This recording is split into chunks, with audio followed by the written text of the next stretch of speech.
Well, good morning, my Tuesday King family. I hope all is well. Everybody is good. We're preparing for the physical gold price. Let's see what happens July 24th, this Friday.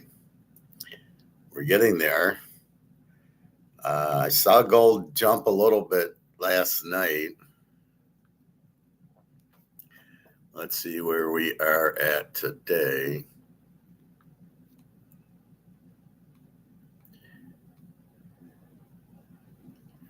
Well, we're at 40.66. Again, it's very, very low. And silver 59.10. Now, this came up from 55. It's having a big day today, but it's paper and gold 40.66. So it's really just a game. And this is where I want to talk where paper versus physical, right? None of these prices mean anything in the physical world we live in with gold and silver. We buy the ounce, we buy the coin, we buy the bar, and that's it. That's what we buy. And we're looking for a price on those, which we're not getting.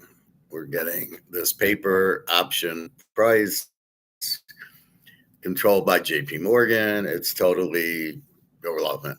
It's what the paper price is saying, but it's not what the physical price is for these for gold and silver. It's based on physical, but we don't have that.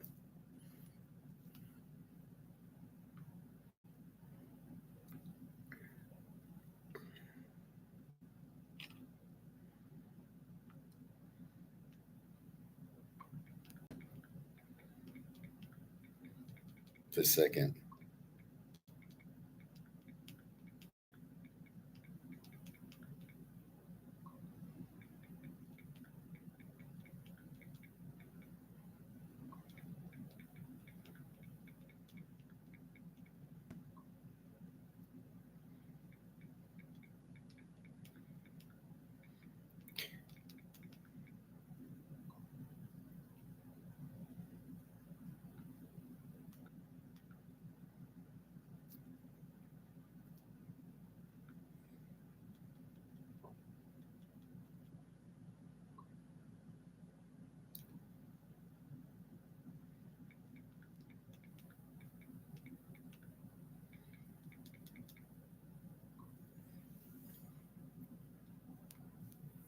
So the paper price is to control the price. I mean, that's its purpose. It's price fixing. We know this. Yet all we hear is like Michael Pimpo, and I'm watching this one on gold now, and all they're talking about is the paper price as the price.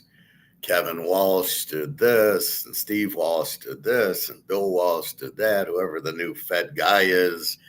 They bring that up, which has no bearing on the physical market because all the central banks, Russia, China, and BRICS, are buying the shit out of gold. So, in the physical world that we live in, we know that if you have strong demand and weak supply or supply that doesn't move, so they can't just cut and print more gold. So, the supply is that's it. What it is what it is. So if there's more demand, price goes up. There's nothing you can do to stop it. The demand's there. Central banks and, like I said, and BRICS are the ones buying it. So why is the price not going up? Because we're looking at a paper price that's being manipulated by JP Morgan to keep the price low so people can buy it cheaper. Because most of the people buying it, it's a Ponzi scheme of what they're doing. Most of the people buying physical gold are central banks and the BRICS countries, right? But in the U.S., they're all in the stocks, and we're going to buy AI stocks, and we're going to buy Amazon and Apple stocks, and it's all bullshit, right? Because the stocks are all phony anyway and totally manipulated. So, with that being said, Their thought is to keep the price down so the banks can buy because the banks know what's going on. But the people, oh yeah, you don't want to be in gold. Look at the prices dropping. It dropped from 5,500. It's now 4,070. So yeah, you probably don't want it. It's profit taking, which is bullshit. There's no profit taking lowering the price. There's only one thing lowering the price of gold, and that's selling options. And it's bullion banks, JP Morgan, and what Citigroup, and Bank of America, and Toronto Dominion, and HSBC. They're the banks controlling the price. They're the ones dumping the price, dumping options, keeping the price low so they can buy it. It's just a big Ponzi scheme. If I want New York strips lower, I'll run options and lower the price to $2 for a steak, and I'll buy 20 steaks at $2 instead of 20. And that's what they're doing. They're lowering the price of gold, not because there's no demand, because there's huge demand, but because they want to buy it. So if somebody wants to buy it, they lower the price. And that's what COMEX is. It's a options exchange that price controls gold, silver, coffee, oil, sugar, some of these other stuff. I mean, why is the dark chocolate 80% $6 for the bar now? It should be $2 because they raised the price of cocoa up. So cocoa's more expensive, so they make the candy bar more expensive. But I'm not going to buy a $2 candy bar for $6. No, it's not going to happen. So that's the problem with price fixing gold. But yet the narratives come out. Why is gold crashing? Why is gold down? Why is gold this and why is gold that? And that's really what you're looking at with these bullshit prices. But you keep in mind that the prices are bullshit. So we know these aren't real because we understand the game. Right? Why did gold go up at 2 to 4 in the morning up to 40.78, and then why did it go down, and then why did it go up? What would cause such a thing? Well, it's strictly got to be the options, and they're buying and selling the options. It's bullshit. It's a Ponzi scheme. It's not real. That is not the real price of gold, 40.70. That's a paper option, deliberately compressing the price down. Depressing the price. There's a word, I can't think of it. They're controlling the price. And for the reason I told you, they want most Americans to not be in gold.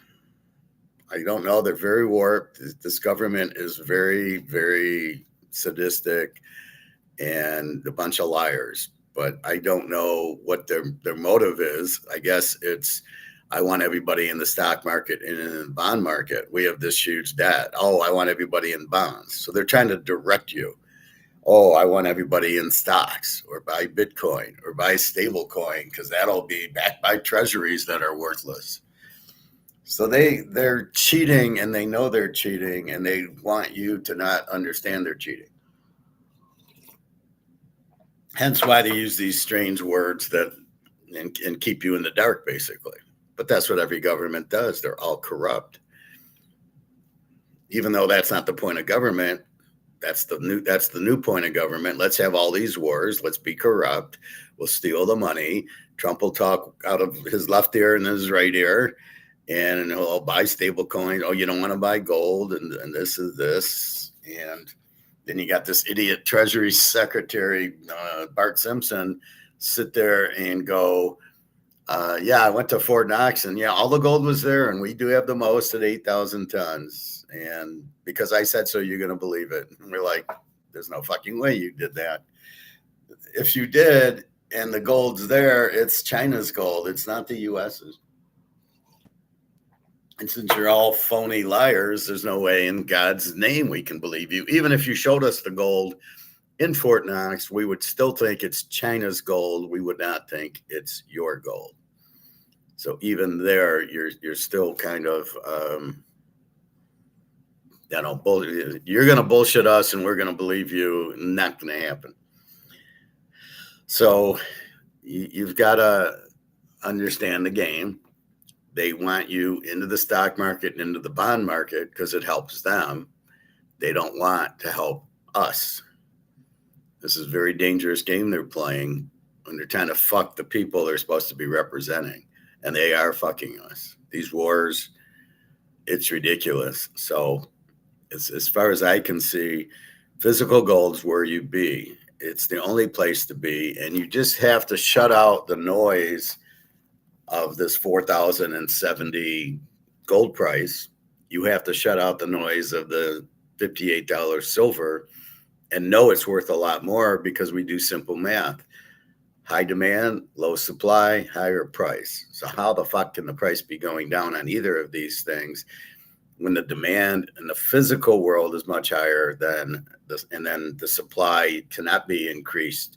You got to dig it out of a mine, and then you got to, and they've dug all of it out of the mine. There's just nothing left to dig out.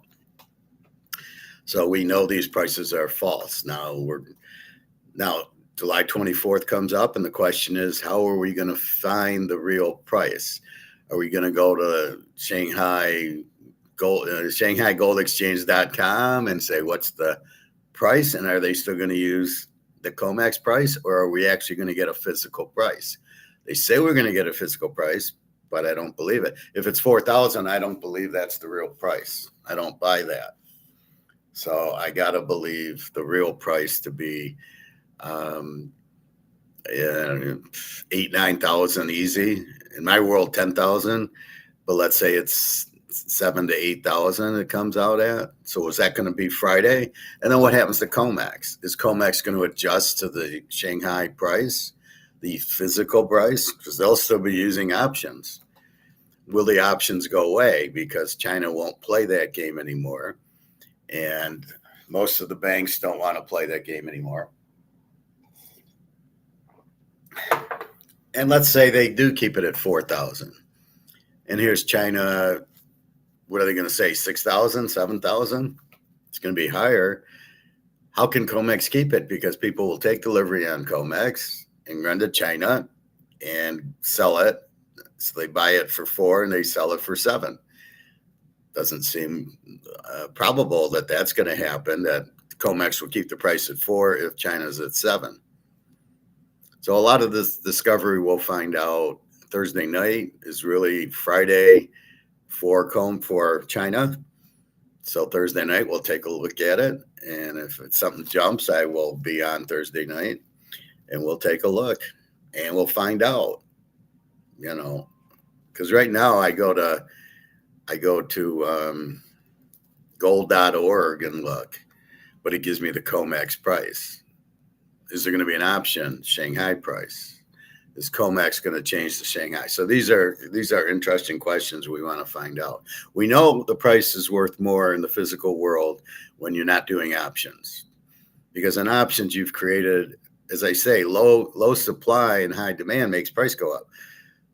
That's not what we're seeing here, but we're seeing 4.3 million tons of gold in the paper world and 200,000 tons of gold in the physical world.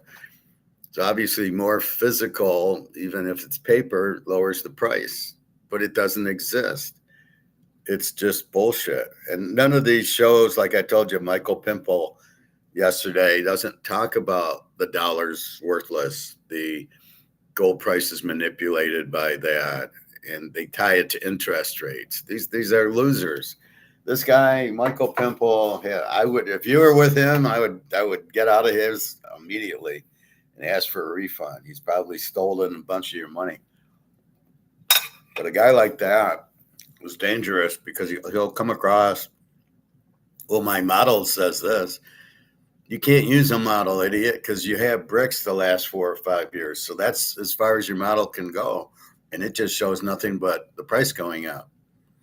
So you can't look at 2008, look at today and say, well, this is what it will happen, because you didn't have bricks in 2008.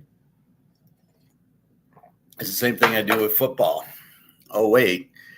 Yeah, Peyton Manning's no longer on Indy. He got traded to Denver. I can't use the Indy trends because he's not there anymore. Or when Tom Brady left New England for Tampa. I couldn't use the New England trends anymore.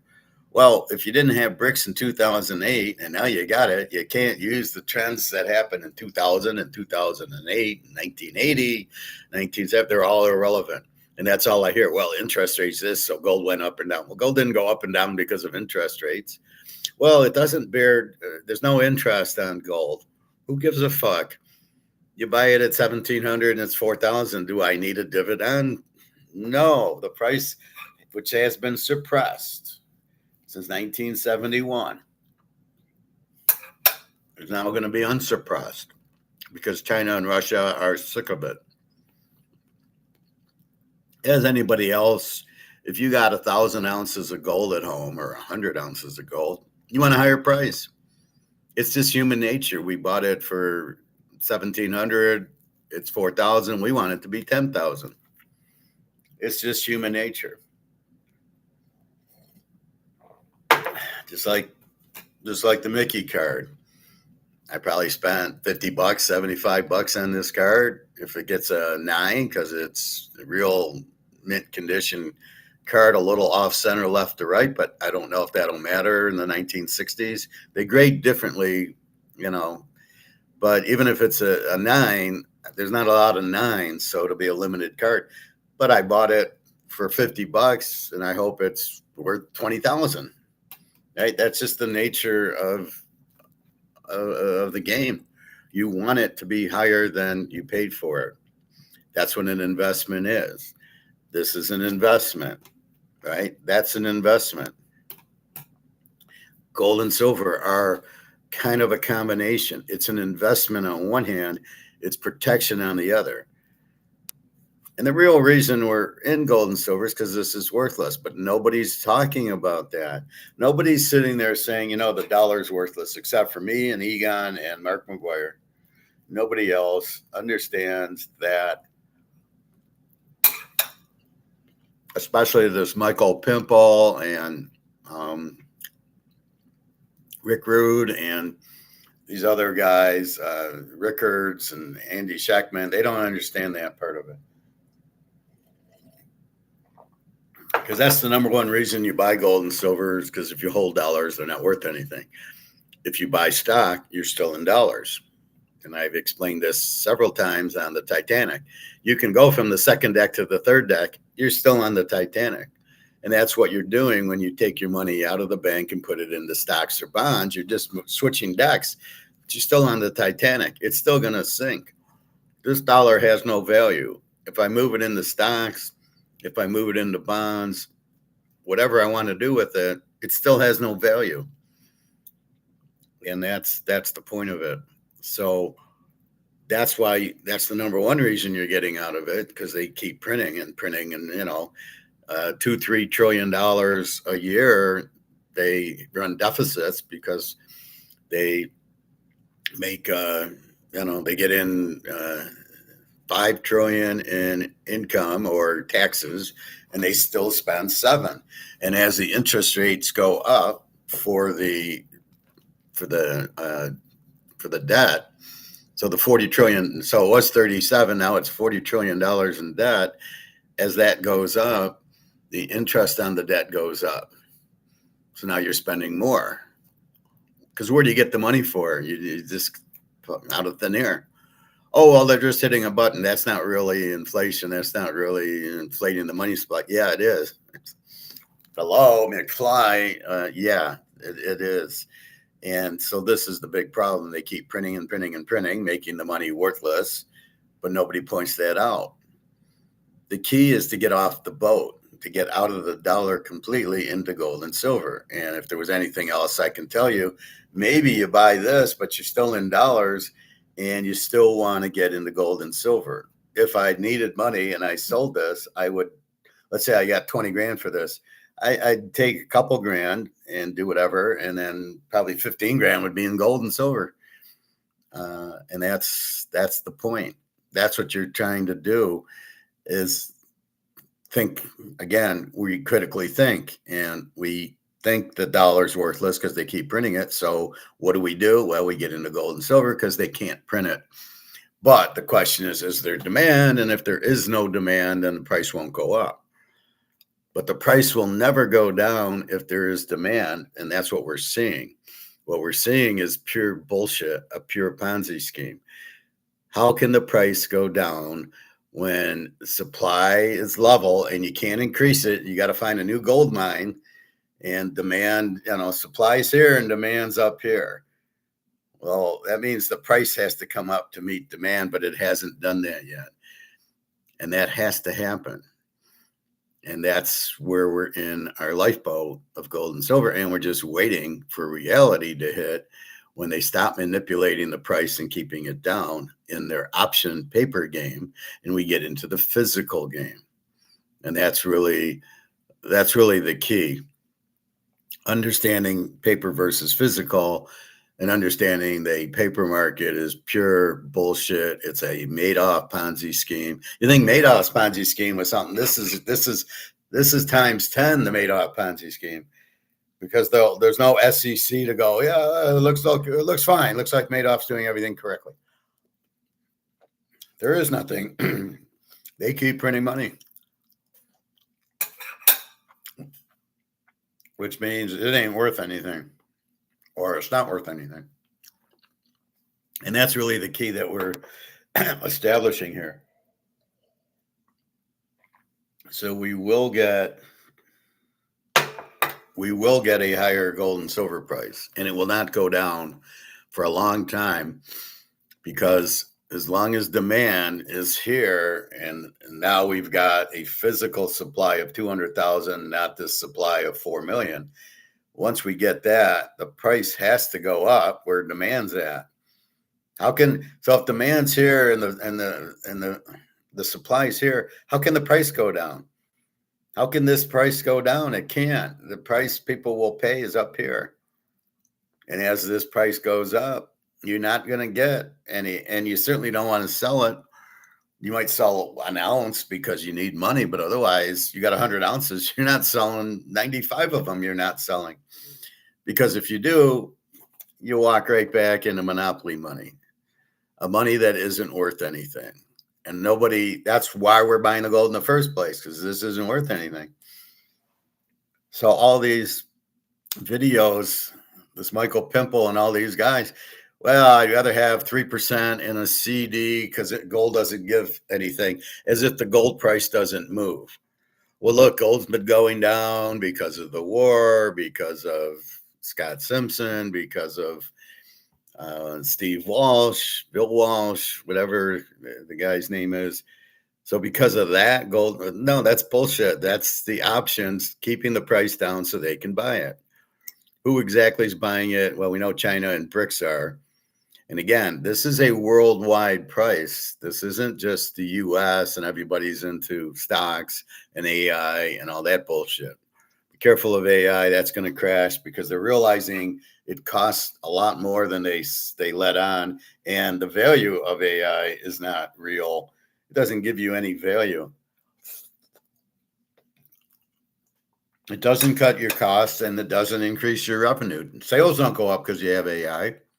And your costs don't go down because AI is more expensive than people. So it's a big fraud. Oh, what else is new? There's so many frauds out there. Just stick to what you know. Just dance with who brought you. And that's really the key that you must understand, is just stay in gold. Don't pay any attention to the paper COMEX gold. Do not sell and get back into dollars. And then what are you going to do with the dollars? You're going to buy stock and you're going to watch that crash. We already are in a recession, probably close to a depression. All the costs keep going up. Well, that's inflation. No, it's not inflation. It's the market. Things are more expensive, so they're raising the price. That's not inflation. Inflation is inflating the money supply, period, which makes the dollar worth less. So theoretically, the idea is that it takes more dollars to buy Coca-Cola because the money's worth less. But it has nothing to do with prices. Prices are a whole different, is what the market will pay for it. If I can get $3 for a Coke, great. But all I see at the grocery store is it's 2 for $5. I just was at Myers the other day, 2 for $5. It's $2.99, but 2 for $5. And I go into my meat store to get some steak on Saturday, and it was the same thing. It was they want $3.63 for their Coke, and guess what? There isn't an empty spot on the shelf. It's all full, and you go there and you don't buy pop there. I don't know who prices their things, but they're out of their fucking minds. I think they think it's a little bit richer of a grocery store, and you're already here, so you'll pay because you got money. The rich people will come and they don't care what the prices are. Well, I guarantee you the rich people are looking at the prices more than they ever have. And I go there for the meat because the meat are price competitive with Meijer. So I know they're fresher. I know I can choose.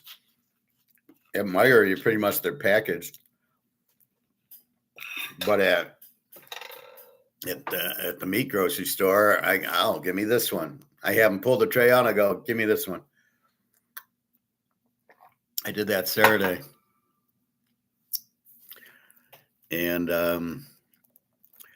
so we will see. But I went to get my phone fixed yesterday and no rubber band and it won't fall. So what the girl did is she actually glued, she glued like as it came out, right? So she glued underneath it all the way around. And it took like 15 minutes. And I said, well, what do I owe you? She says, nothing. Now, there's a store called You Broke It, We Fix It, which apparently is very expensive. This was not that type of place. This was actually, what was the name of this?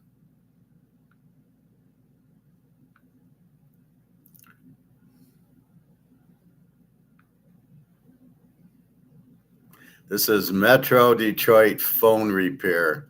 The other place is called You Broke It, We Fix It, but that's where I thought I was going. But I went to Metro Detroit Phone Repair. So the girl says, no charge. Oh, no, they only charge if you buy something. So if you buy a phone or you buy a phone case or you buy a part for your phone, they'll charge you. But if they do a service like switching your settings or like here gluing my thing back, they don't charge you. They just come back. So the point is when you want to buy a phone, you'll go there. And maybe I should, as opposed to going to Walmart or something. I don't know. I did ask her, how do I transfer? Like I got all my Daria sends pictures on WhatsApp, and then I put them into a Daria folder. And I don't want to lose that. So I'm like, well, if I buy a new phone, how do I switch? How do I back it up? I want to back it up on a disk. How do I back up? How do I back up her pictures on this? And then I don't have to worry about it. And then how do I load it back on? And that's the problem. And these laptops now don't have, they used to have the DVD ROM you could put in, and they don't have them anymore. So it's really difficult. They force you to go to the cloud, which you don't want to go because it's not private anymore. Anybody can see your cloud, even though they make it sound like you can't. So anyway, I got that fixed for nothing. Today, glasses, unless I had to pick up Alyssa yesterday, and I don't know what she's looking for a job. So I did have a heart-to-heart with her, and I think I got through to her because I think I'm the only person that can tell her what to do or what's going on, and she'll actually listen to me. And anyway, so that's what's going on. Daria, I haven't heard from in a few days. She was on when I got on and took my picture, and I was hoping that she'd respond, but she didn't. She's probably at work, and I'm still waiting to find out.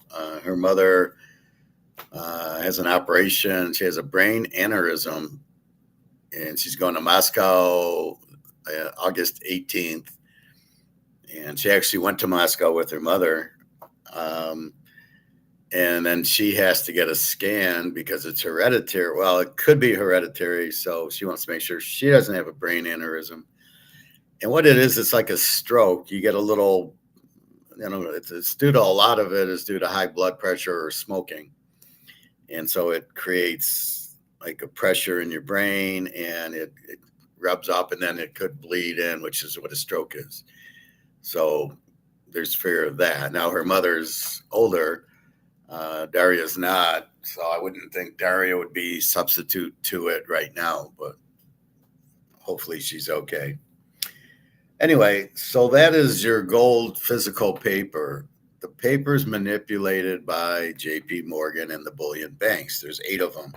One in China, one in Europe, one in London, one in Canada, and 5 here.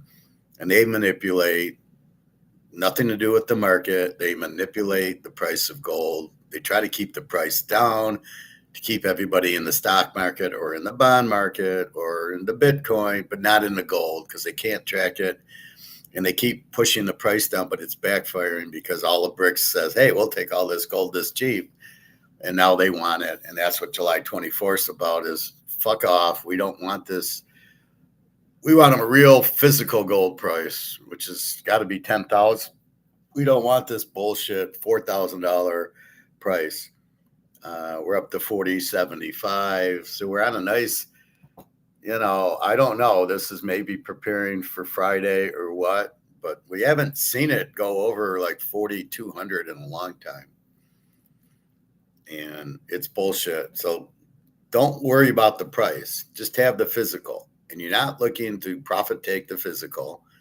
That's bullshit. Nobody buys gold to profit take it because then you go back into monopoly money. So you don't want to be in monopoly money. You want to get out of monopoly money because as you print a lot and the supply goes up, the price goes down. The value of this goes down. And the value of this right now is 0. Oh, yeah, we can still go to Kroger's or Chinese food and use it because they have to. And most people don't realize it has no value except for us. And I know because of my master's program, I was taught it. And nobody else is taught Austrian economics anymore. So we're very lucky that I had those classes. And it was a fluke. I was going for master's in finance because I wanted to be a financial analyst because I like to analyze football games and poker and blackjack and stuff. So my gambling brain did that. We were going to talk about gambling the other day. I'll quickly touch base on that. I'm on a roll. Why do we gamble? Because we have money that we want to make money with. Because the more money we have, the better our life is. We can go on, we can buy nicer cars and nicer clothes and a nicer house and go on a nice vacation and have money to gamble and buy gold with. And so everything's better if you have more money.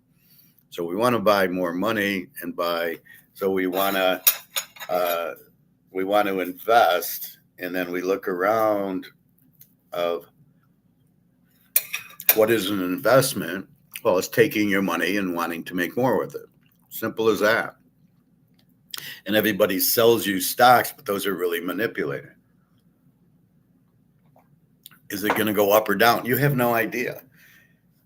Baseball is easier than the stock market because what did we do yesterday? We bet on Mizorowski. That was your 4-star lock. They won, even though he only pitched, I think, 4 innings or something. So Mizorowski, we know, but we don't know the Mizorowski at IBM or Intel or Apple or Amazon or AI or any of these. We don't know what's going on. We don't know why the prices are going up or down. It's supposed to be based on future income. So you're looking into the future, which very few of us can actually predict the future. Me with football. And well, like yesterday, I predicted Mizorowski. I predicted the future. But you go ahead and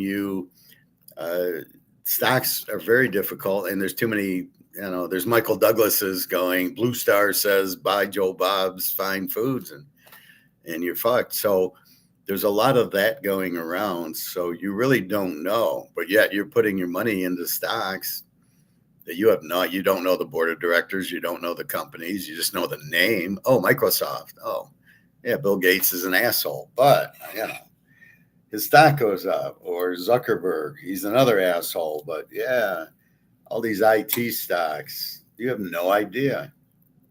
So you want to put 100 grand into stocks of somebody you have no idea, and you don't know when to buy, you don't know when to sell. Then there's bonds, which are worthless. So you never want to be in bonds. Well, I get 4% interest. Of what? The dollar's worthless. Yeah, we won't mention that part of it.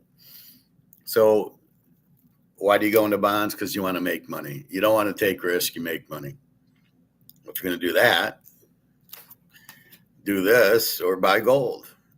That name Mantle keeps popping up. Or buy gold. Then you have no risk of the dollar itself losing value, but they don't tell you that. They don't tell you the dollar's worthless. Well, we're the reserve currency. We can't be worthless. Oh, yeah, we are. You can't print 100 trillion or 150 trillion of these things. And now you're trying to pay for two wars, one in Ukraine, one in Iran, and you think you're not printing a lot of dollars. You can't just keep printing the dollars. Nobody wants the dollar. Everybody's dumping the dollar and buying gold, all the central banks. So as an investment, you're trying to make money to have a better life. And all I hear is, oh, I had my money in the stock market in 1929, in 1970s, in 1987, and 2000, and 2008. Everybody keeps losing their money because it's in the stock market, because it's manipulated. I think the bankers are the biggest problem in the country, followed by the government, which are basically the bankers running the government. I think the bankers create all these problems, and they all should be shot. They're all very manipulative. Look at Jamie Dimon, the biggest mafia head in the world, and you want to trust him. Good luck. I mean, I think I'd rather trust the mafia. At least they're honest. We know what they're about. Don Corleone, I would have trusted Don before he makes an offer we can't refuse. So we play poker and we go to the casino. There's no taxes there unless you're in a poker tournament and first prize is $500,000. You win, you're going to get $10.99. But if you're just playing down at MGM and you're just in a poker game and you walk away with $1,000, you're not paying tax on it. If you're playing blackjack or craps, you're not paying tax. And you win $1,000, you're not playing craps. The biggest problem people have is they don't know they're gambling when they're in the stock market or in Bitcoin. And they don't know what to do. They don't know why they're in it. They're in Bitcoin because it goes up. But they don't know is when to sell the Bitcoin. When do you profit take? I bought it at, how many people on here tell me, I bought it at $500 and it's up to 100,000. Oh, I'm going to keep holding it. Why? Well, it's going to keep going up. Why? Well, I don't know, but it will. Now it's down to 60,000. Are you going to keep holding it? How much do you want it to drop? You just lost half of your investment. Well, no, I was at 500. I didn't really lose any of it. It just, I'm still making money on the $500 I paid for it. And there's so many lies, it's ridiculous. First of all, if I bought something at 500 and it went to 5,000, I'd have sold it. I made my money and that's it. Especially something like Bitcoin, where I have no idea why it goes up or down. It's all manipulated also. They're trying to get you into Bitcoin. They're trying to get you into the stock market. They are trying to tell you what to do because nobody knows it. They don't teach it, except for moi. I am your teacher. And you want to be in things you understand. You want to play poker because you understand a full house beats a flush and a flush beats a straight. You understand it. You look at the players and you try to, I love, putting them on a hand. That's bullshit. That's impossible.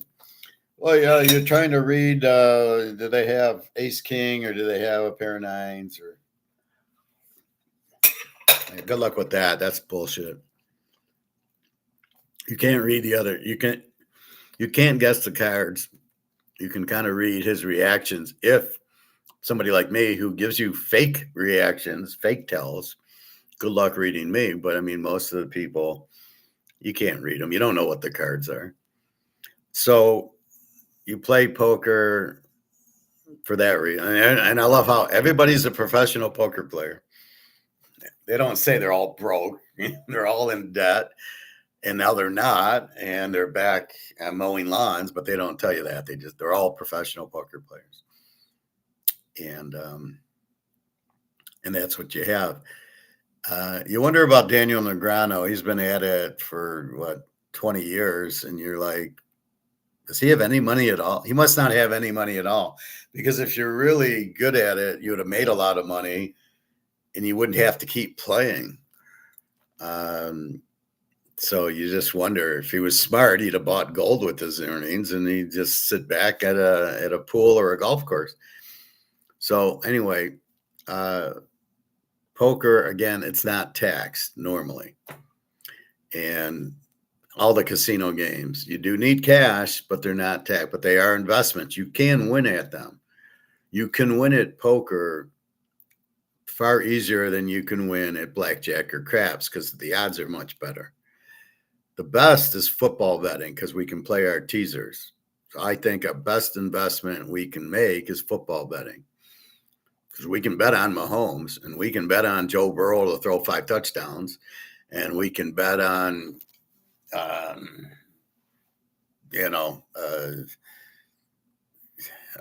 Denver, and we can bet on Kansas City, and we can bet on Oakland. We can bet on these teams. We have a good idea of what's going to happen, and we can win. And our odds are really very good. They're 11 to 10 to bet the 2-team teaser. That's it. You can bet a 4-team teaser and actually get odds.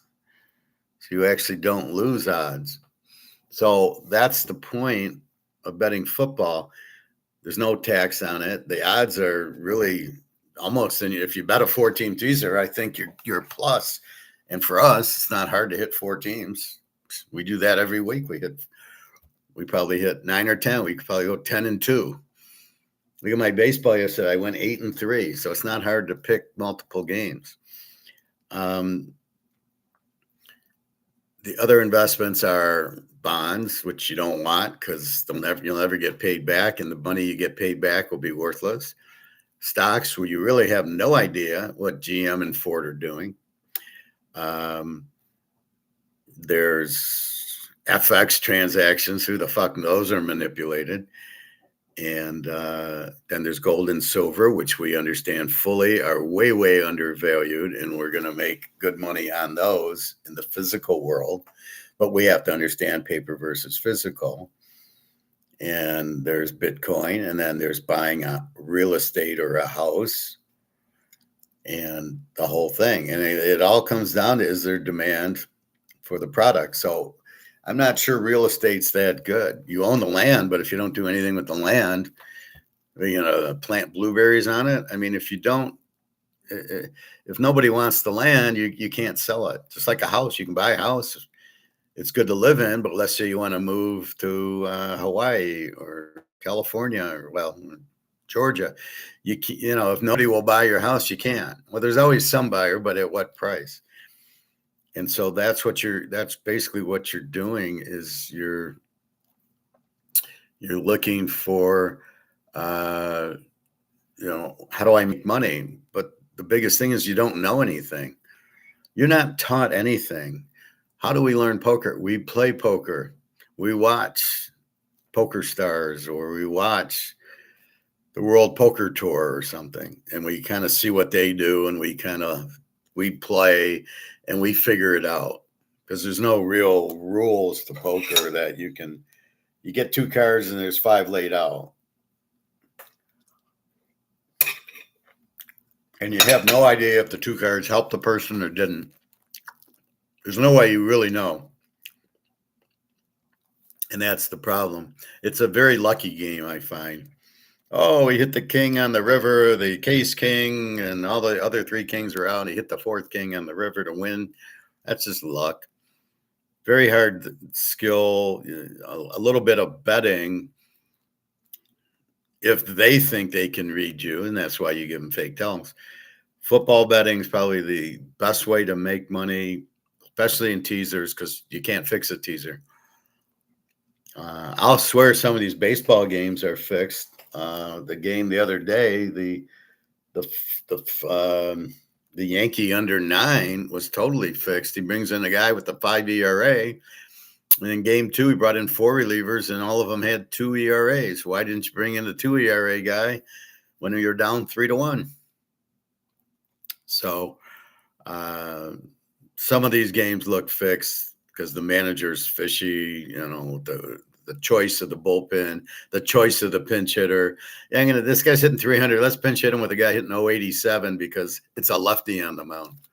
Even though the guy hitting 087, there's no way he's going to hit. So anyway, just ridiculous. But again, it's about making money. You go to work and make money because you're good in finance or IT, or you're a lawyer, or you're an engineer, or you're a painter, or you do electrician. You can get paid for it, you do it, and then you make money. It's the money after bills that you then invest. And do you know what to invest in? And you don't. I try to help you there, and the best investment you can make is gold and silver, because you can't lose money in the physical market, which we're getting on Friday. It won't go down. You buy it at 4, it'll immediately jump to 7 or 8. It should jump Friday, but I don't know if it's going to work that quickly. But that's what you're trying to do. And silver, and you really can't lose in them. You can only lose in the paper market where it's fixed, and they're dumping to put the price down. But if you understand it's physical and you own your physical, you just ignore those. And now we're waiting for BRICS to jump the price up, because that's what BRICS wants to do. China's got 80,000 tons of gold. They want a higher price. And I think that's part of the reason the U.S. is keeping the price down, so Russia and China don't make millions of dollars, billions of dollars on their gold. Because again, the more money you have, the more power you have. And the U.S. has no money and no gold and no power. So don't believe this Bart Simpson guy who says, "Oh yeah, I went to Fort Knox and we do have gold. We do have 8,000 tons." Is it China's? Oh yeah, it probably is China's. I didn't look. I just saw the bars and I said, "Oh, okay, great." I didn't check to see whose bars they were. Idiot. So that's your investments. It's how to make money so you can have a better life, and hopefully you don't have to work as long. And that's the idea. And the best thing you can do for your investments, gold and silver. You can also play these, right? Baseball cards, football cards. You can do these, but you can't really look at it like, oh, I didn't put everything into the Mantle and I'm going to be rich and I can retire with the Mantle card. Maybe with the rookie card you can. But again, the dollar has no value.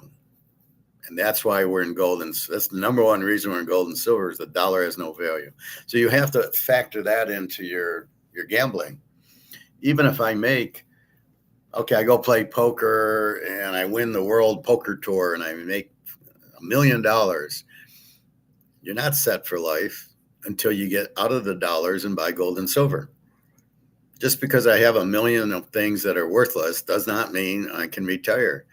Now, if these guys in poker would take the money and buy gold with it, they could all retire. They would have not a care in the world. They can't lose. The value cannot go down. And if, like me, if you need to get some monopoly money to pay a bill or do a trip or something, you just sell.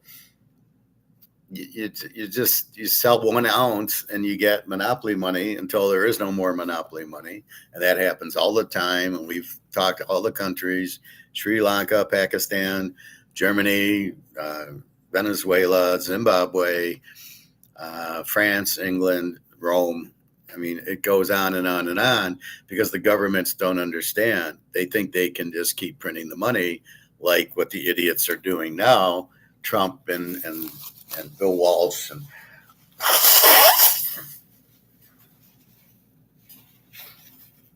and Bart Simpson and all these guys that we're the reserve currency, so we can print as much as we want.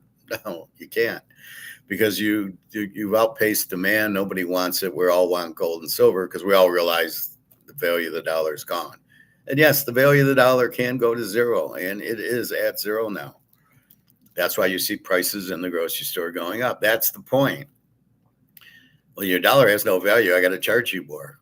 You want to leave it to Beaver, and like I say, Beaver goes to the movies, and Ward gives him $1 and wants change. That's how valuable the change was. That's how valuable the money was.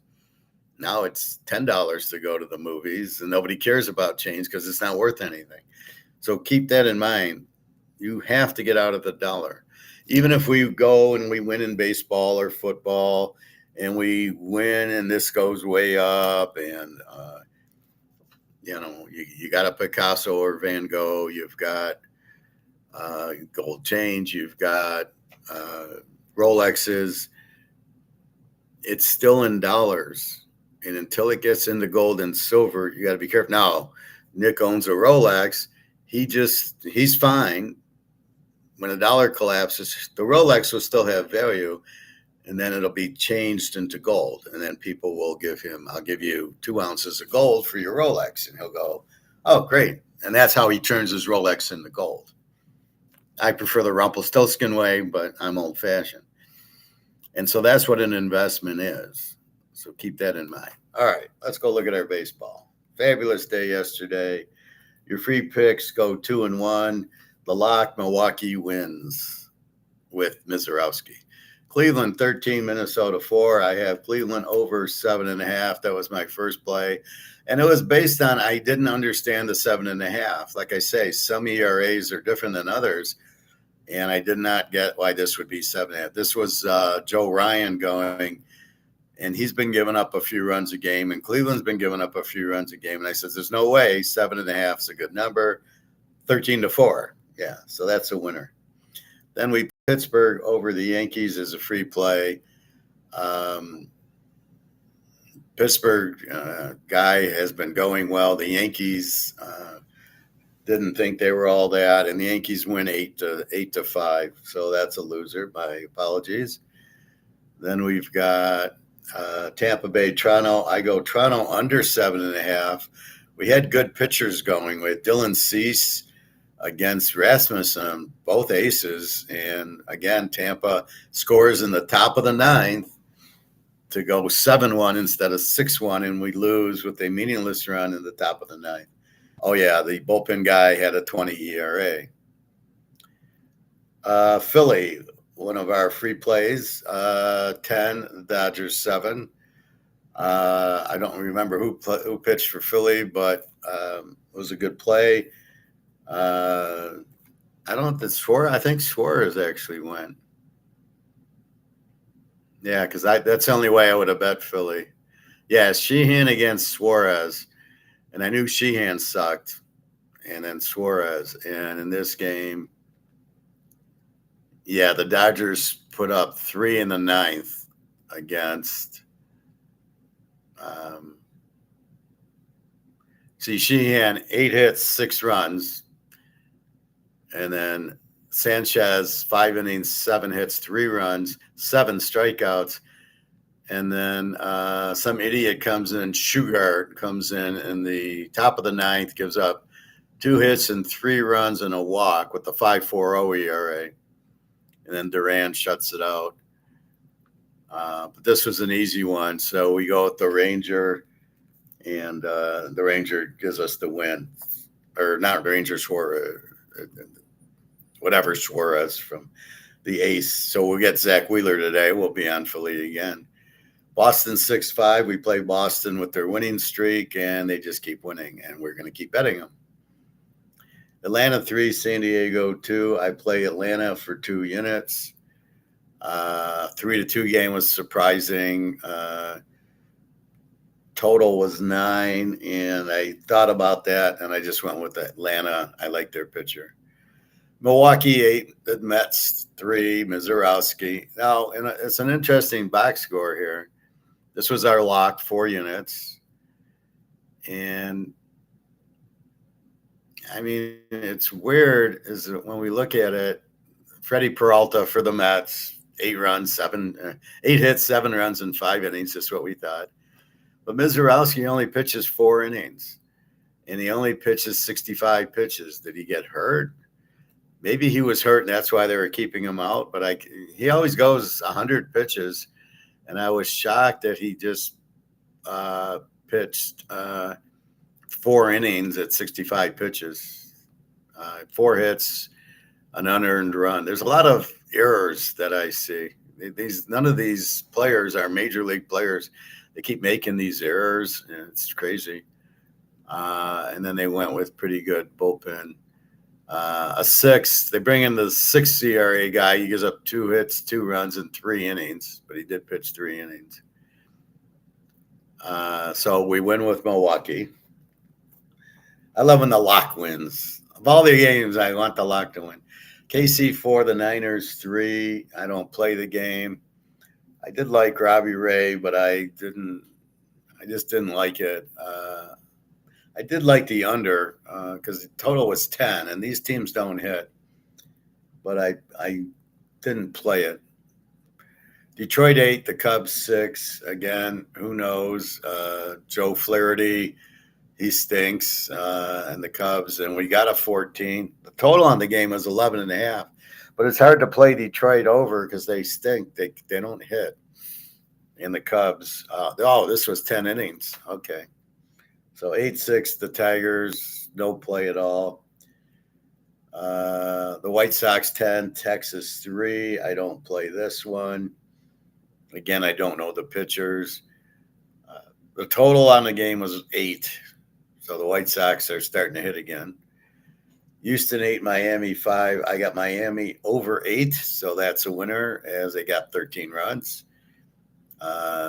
Both weak pitchers. See, again, it was 2 weak pitchers. The total was 8, and I'm like, this doesn't make sense. These pitchers suck, and there's again taking advantage. If we look at the pitchers to the total, not the hitters. So when you got 2 weak pitchers and you got an 8, and we did that earlier with with the Cleveland game, you're giving me 8s and 7.5s with weak pitching. I'm going to take them, and they win all the time. Washington 7, Colorado 3. I don't play this game. Didn't like the pitchers. The total on the game was 12. I mean, gee, you got to be kidding. Oakland 5, Arizona 2. I have Arizona over 8.5. And they only get 7, which I'm surprised. Oakland getting 5 runs, Arizona getting 2. Lose that one. Then we come home with Seattle. We got Seattle to win. They win 8-0 over Cincinnati. And St. Louis in California, we got St. Louis under 8, and California wins 3-2. First, I thought I lost. I thought I had St. Louis, but I actually had it under 8. So I go 8-3 plus 10 units. The 4-unit lock wins Milwaukee. I lose the 3-unit play on Pitt, and I lose a 3-unit play Arizona over 8. And everything else is 2 units. So very good day. I'm reading the future, 8-3. Now, that's what I do really without realizing it. When I pick football games, I'm predicting the future, but what I use to predict the future, I figured out is a very good way to predict it. So in football, we're looking at Mahomes, and we're looking at Sean Payton, Sean McVay. We're looking at Stafford. We're looking at the defense. Aaron Donald, I believe, will be back because Myles Garrett is now on the Rams, and he's like, yeah, I think we can win a Super Bowl with me and Myles Garrett. So if he didn't retire for injury, he'll probably be back for 1 more year, even if he comes the middle of the year. and plays the last 5 or 6 games, you're still gold. All right. So we're on a bit of a hot streak. 7-12, we won 17 units. Then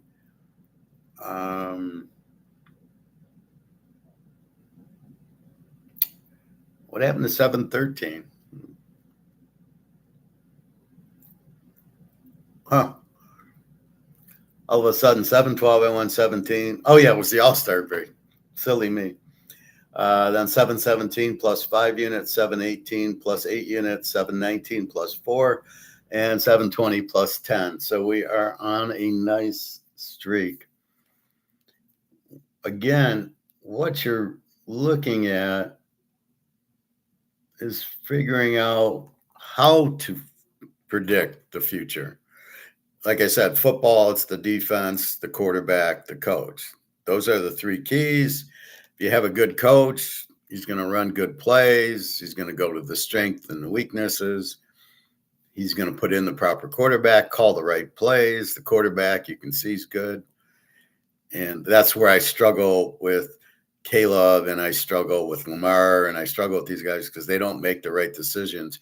They don't make the right plays. They cost us money with their idiot throws and bad reads and everything else. See, all CJ Stroud does is he throws a lot of interceptions. He doesn't realize he's got the best defense, so he's basically an idiot. And all he wants to do is run to the sideline and then try a miracle throw, which is what Caleb does, which is what Jalen Hurts does. So we don't bet on those guys. We bet on Mahomes and Burrow, maybe Josh Allen and Bo Nix. We bet on guys that we are comfortable will do the right play, and then we make money on them. So my decision, if a good quarterback or not, is do we make money on it? We don't make money on Lamar. He kills us. Those late, they're up 10 on the Browns. He throws 2 interceptions or a fumble. The fumble against Buffalo. And next thing you know, you lost betting on Lamar because he's an idiot. So that's the problem with him. Not a very smart guy, not a very good quarterback, not very good decision maker, and he cost us money. So in baseball, carrying that over, it's the pitcher instead of the quarterback. It's the defense, which is the pitcher. He's the defense and the quarterback. And then you got to have a coach that you can trust, which are very few in Major League Baseball now. They've all gone analytics. Oh, well, he's a left-handed pitcher with the 25 ERA. So the fact he probably won't get the guy out, but you know what? He's a lefty. It's just crazy. All right, so let's start off our day, and we got the Dodgers and Philly. Robluski, 2.53, goes against Zach Wheeler, who's a machine, 2.13. Excellent game. We're going to go. We're going to go. I'm not sure if this will be your free play. Probably.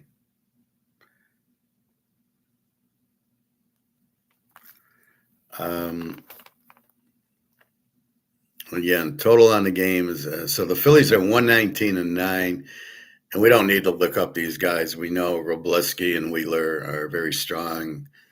Robluski being a lefty is going to hurt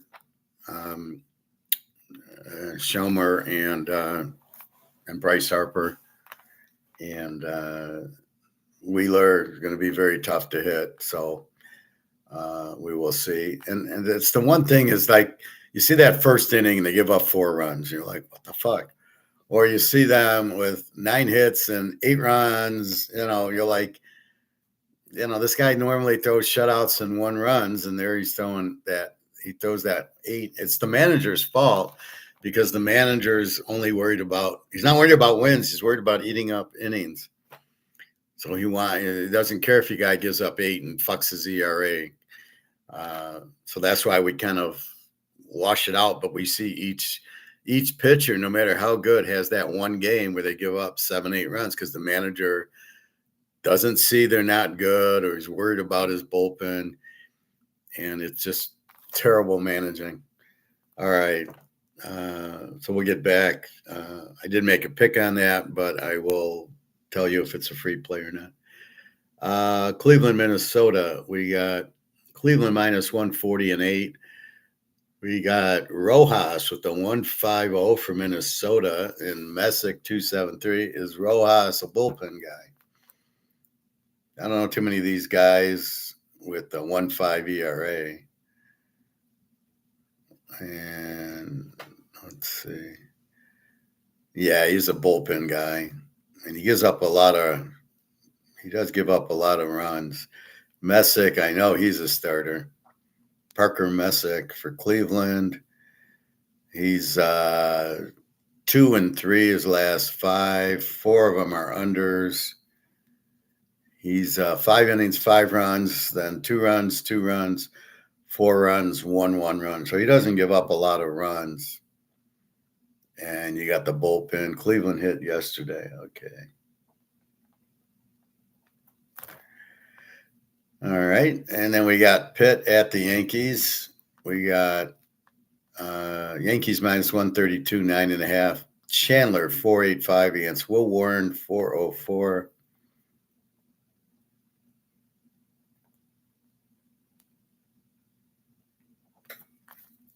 Bubba Chandler.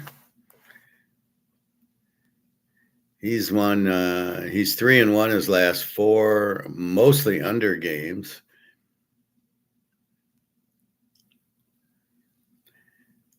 His last 6, 5 innings, 2 runs, 2 runs, 1 run, 5, 4, and 2. So the 5 and the 4 was Philly and Washington. And he normally pitches about, a couple of 4-inning games, a couple of 6-inning games. Will Warren for the Yanks. And this guy had lost 4 in a row. He's 1-4 his last 5. And he's 4 innings, 5 innings, 2 runs, 6-5, 2, 6, and 1. So he gives up a lot of runs. All right. Tampa Bay, Toronto. This is a good game. We got Tampa Bay 107, 7.5. Rasmussen against Gausman. 2 good pitchers, but not the aces.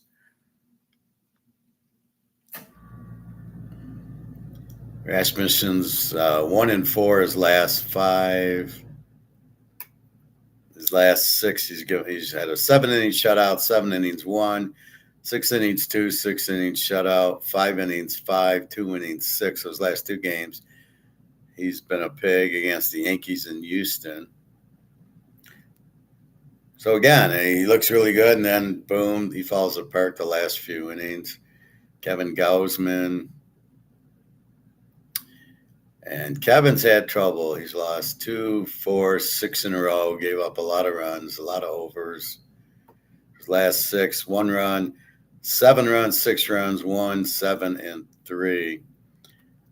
Let's make this your free play. So we're going to go Toronto over 7.5. And we'll make this 2 units. Gausman with the 4.34 is really struggling lately, and Rasmussen 3.27. The 7.5 I think is too low. It was like that yesterday. We went under yesterday, under 7.5, and Tampa scored in the top of the 9th, 1 run to make it 7-1 and go over. So we're going to play this one over. Just based, it's different. We had Dylan Cease against the other Tampa ace yesterday, and so today we're going to go a different route because the pitchers aren't as good, and they still got to eat yesterday. Baltimore, Boston. Here's a free play. Boston. Oh yeah, they've won 20 in a row.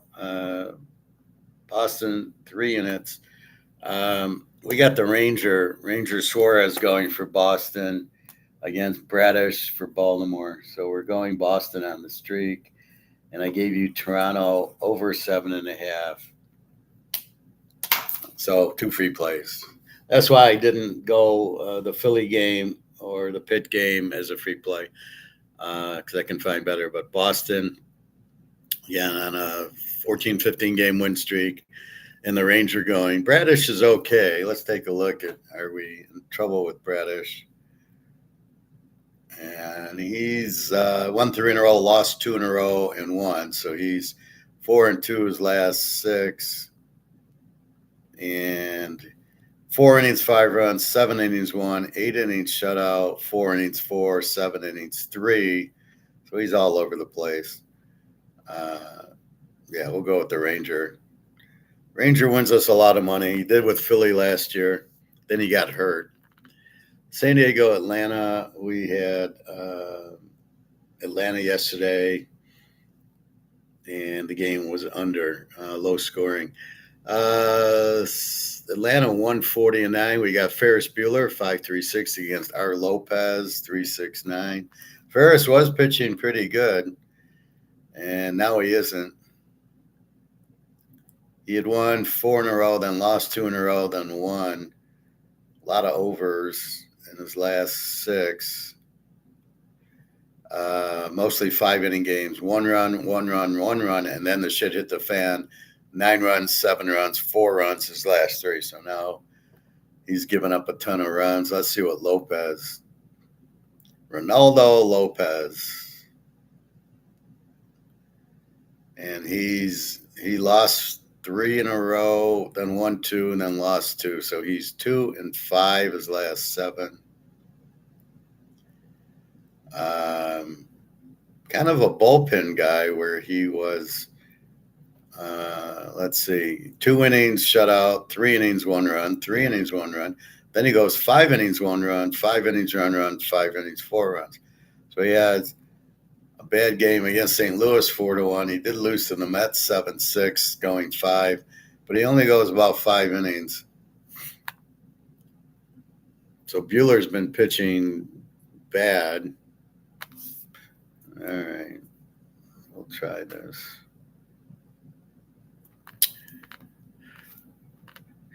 We'll see. See, Bueller was hot. We were betting him, and then all of a sudden it gave up 9 runs, 7 runs, 4 runs, and now he's not hot anymore. So you get off of him. That's what we're doing. We got the Mets and Milwaukee. We got Sprout going instead of Harrison, so I don't know what's going on with Milwaukee. Milwaukee 130-9. Zach Thornton, or Thornton Mellon, for the Mets, 2.65 against Sprout, 5.11 for Milwaukee. Thornton has lost all 3 of his games.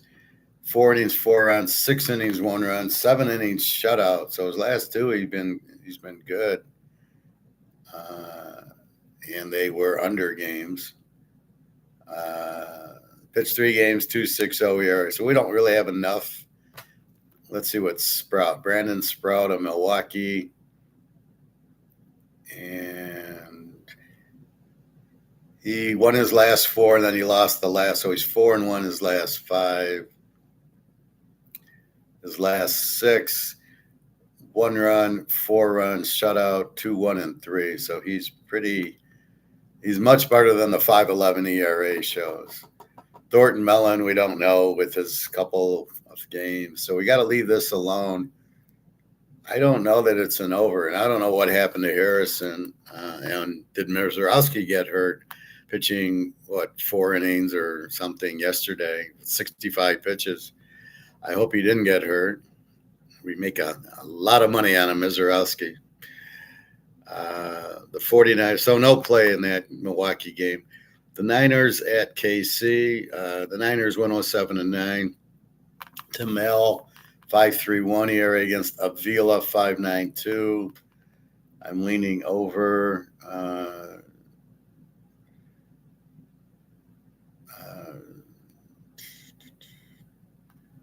Mal has he's 2-5 his last 7.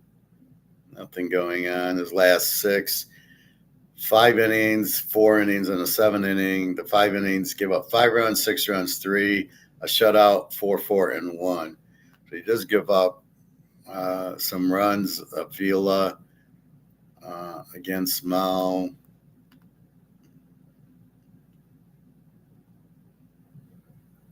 All loses a lot. And again, he gives up some runs. So I don't know. I got to pass on this. I don't know how good the hitting is for the Niners and KC.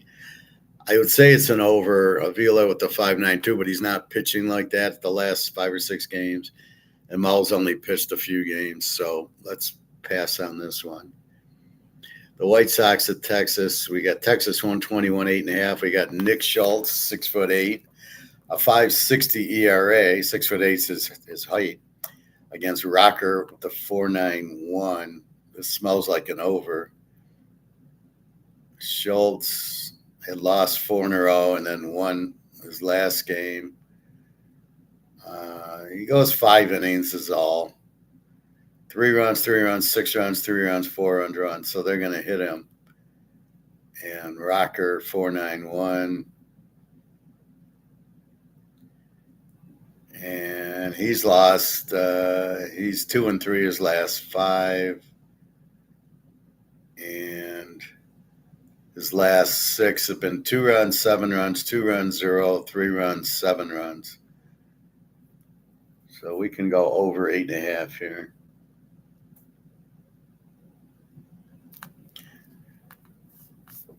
Okay.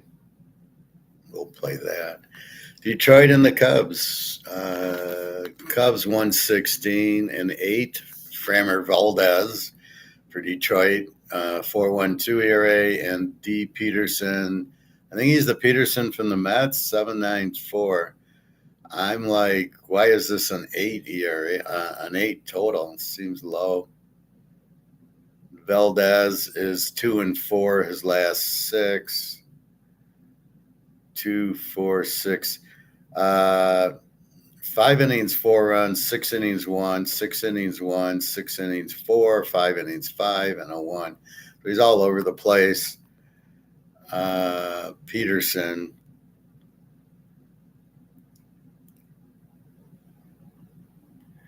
He's 1-5 his last 6. And his last 6, 3 innings, 6 runs, 3 innings, 3, 4 innings, 5, 5 innings, 2, 3 innings, 10 runs, 5 innings, 1. He's terrible.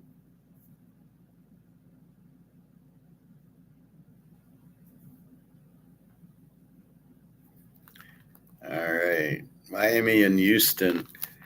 We got Houston 117 and 9.5. Phillips for Miami 4.95. Aimee from Japan, a Fuji guy, 6.06 ERA. Tyler Phillips got a Phillies cap on. Oh, he's on Miami. Okay. Getting confused there. He's 2-4 his last 6. A lot of these guys are not. I'm not getting the streak, and there's a lot of losing going on. These are the weaker pitchers. Last 6, 8 runs, 2, 2, 5, a shutout, and a 2 in a 1-inning stint, a 3-inning 5. This guy's not very good. And Aimee from Kanuma, Japan. He carries his own salt into the ring. He's 4-1 his last 5. So Aimee's looking good, but not. I don't know what he is. 5 innings, 2 runs, 2/3 of an inning, 5 runs, 6 innings, 3 runs, 6 innings shutout, 1 inning, 5 runs, 3 innings, 2 runs. So he doesn't give you a lot.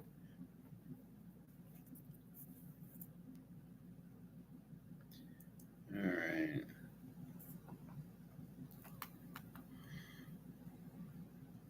Washington, Colorado.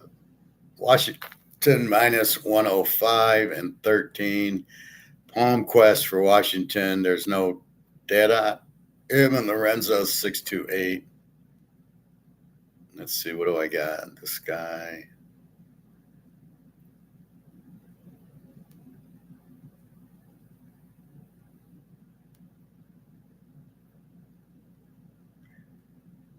I don't. He's 1-5.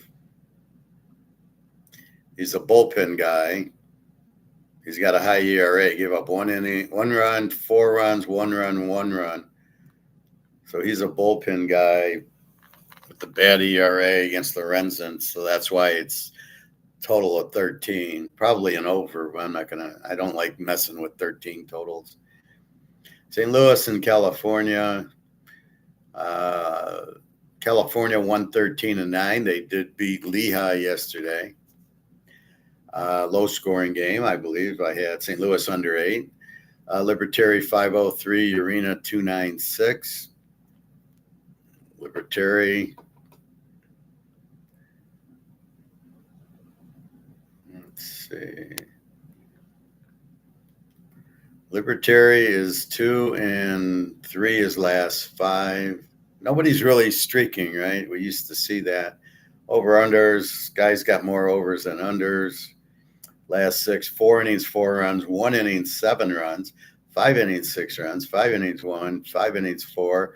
And then, of course, the 6 innings shutout against Atlanta. All over the place. And Urena from the Dominican Republic. Nothing there. Last 6, 5 innings shutout, 7 innings, 4, 5 innings shutout, 4 innings, 7, 5 innings, 1 run, 4 innings shutout. So he's had 2 bad outings. Before that, he had a 0-3-1-1-0. So he's 0-1-1-3-0, and then a 4, then a 0, then a 7, and then a 1 and a 0. So he more than likely goes under with the 2.96 ERA. But can we trust California with no hitting? Yeah, I think I do. We'll see. All right, we got 2 more games. There's just so many, and it's every day. Football's good because it's just once a week. That's what I like about it. This gets a little bit much every day. Oakland, Arizona. Arizona 128, 9.5. Oakland won yesterday, 5-2. The total was 8.5, so we missed it. 128, 9.5 today. Perkins an 8.31. Jesus Christ, Zach Perkins. What are you doing in the professional? He's lost 2-4 his last 5. Finally, we find a bitch. 5 innings, a couple of 3s. Goes against Drake, who is not listed.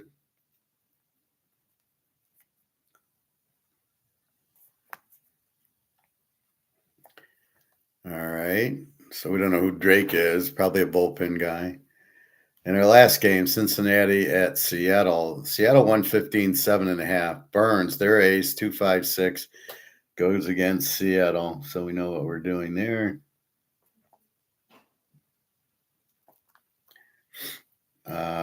Latest headlines.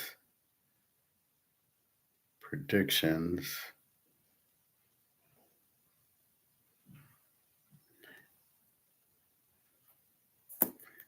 We don't know. I'm looking for Mizorowski. Did he get hurt? But let's go to news and analysis. See, they just want to give predictions, but they don't want to. There's no news.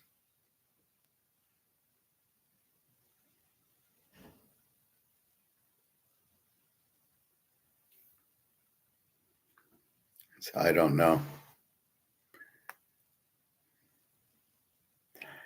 I'll let you know if I see anything in Mizorowski. Let me go to my Yahoo real quickly.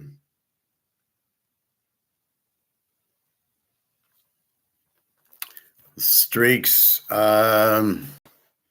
Miami's on a 6-game losing streak.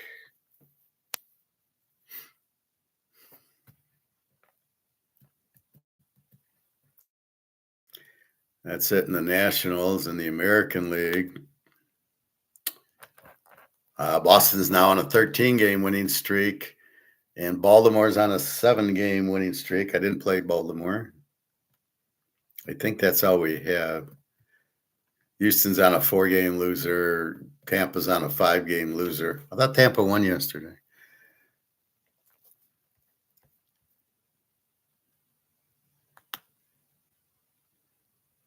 Now Tampa played Toronto. Let's go to news.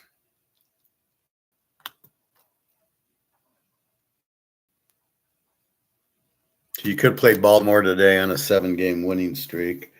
Let's see who Baltimore plays. So if you want, Tampa plays Toronto. Baltimore is playing Boston. So Baltimore's on a 7-game losing streak, I believe. Is that what I just said?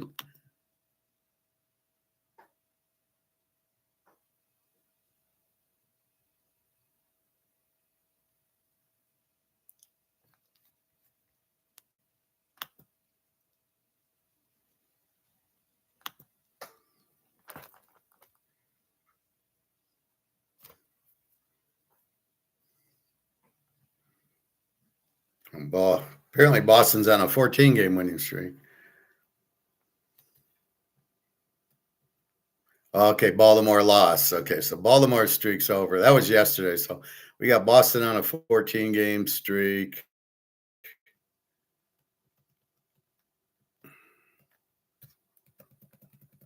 The only reason I'm doing this because I want to look at the news, but I'm in here. And Miami's on a 7-game losing streak. And let's look at news.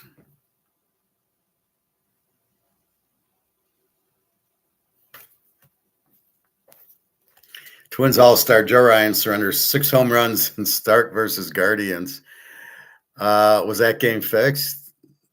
It's not easy to give up 6 home runs by an All-Star, their best pitcher.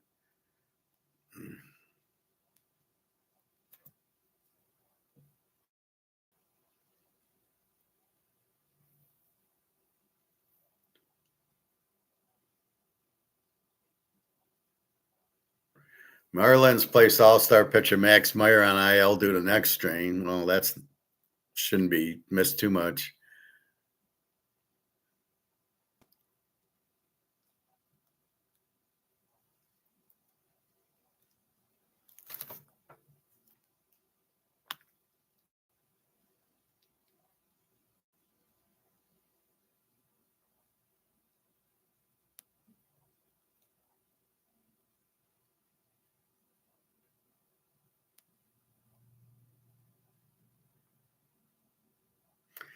And the Boston Red Sox were in yellow yesterday.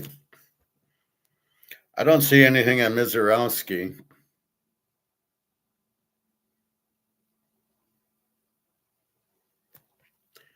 All right. So you just took him out. So the real only streak is Boston's 14-game winning streak. And then we're going Toronto over 7.5 as your other free play. Bon appetit there. I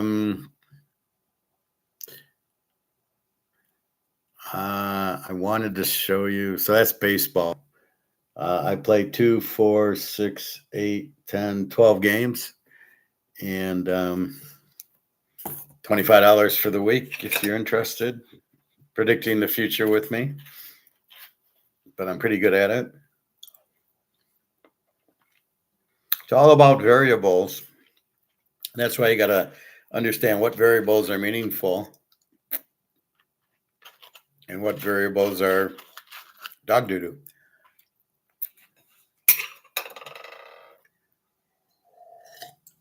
All right, let's look at college football. So I've given you all the conferences. So now let's go through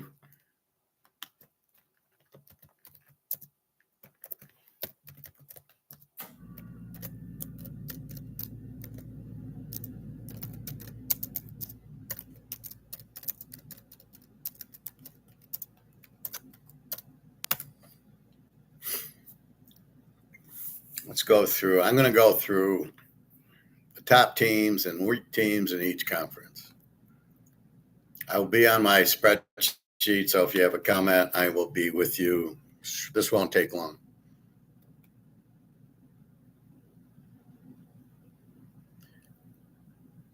Okay, so we've digested each one. Now let's take a look. So the best team, we'll go with the Big 12 and all the way down. Texas Tech, Utah, BYU, I have as the A teams, and maybe Arizona with Noah Fajita. And the Z team, there's going to be Colorado, and we're not sure about Iowa State. We'll keep our eye on them as our bitch. The surprise team is going to be Oklahoma State as an over. Drew Messmaker, 31 touchdowns and 7 picks at North Texas last year. Moved with his coach, Morris, to Oklahoma State. So look for Oklahoma State to put it up. The keys we're going to look at is Baylor and TCU. Are they any good? Baylor 31-32 yet last year, and TCU 30-25. Langway at Baylor with 16 touchdowns, 14 interceptions at Baylor, apparently an up-tempo offense. And TCU gets Craig, a quarterback from Harvard, if you can believe this. So those are the two puzzles that we're going to be pitching. Houston should be pretty good. Iowa State, we have no idea, new coach.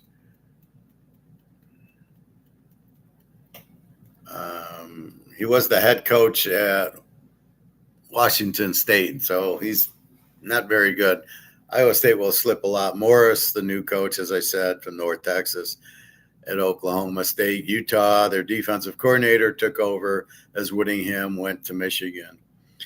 The Conference USA, let's see. Really not a lot there. Delaware is an over team.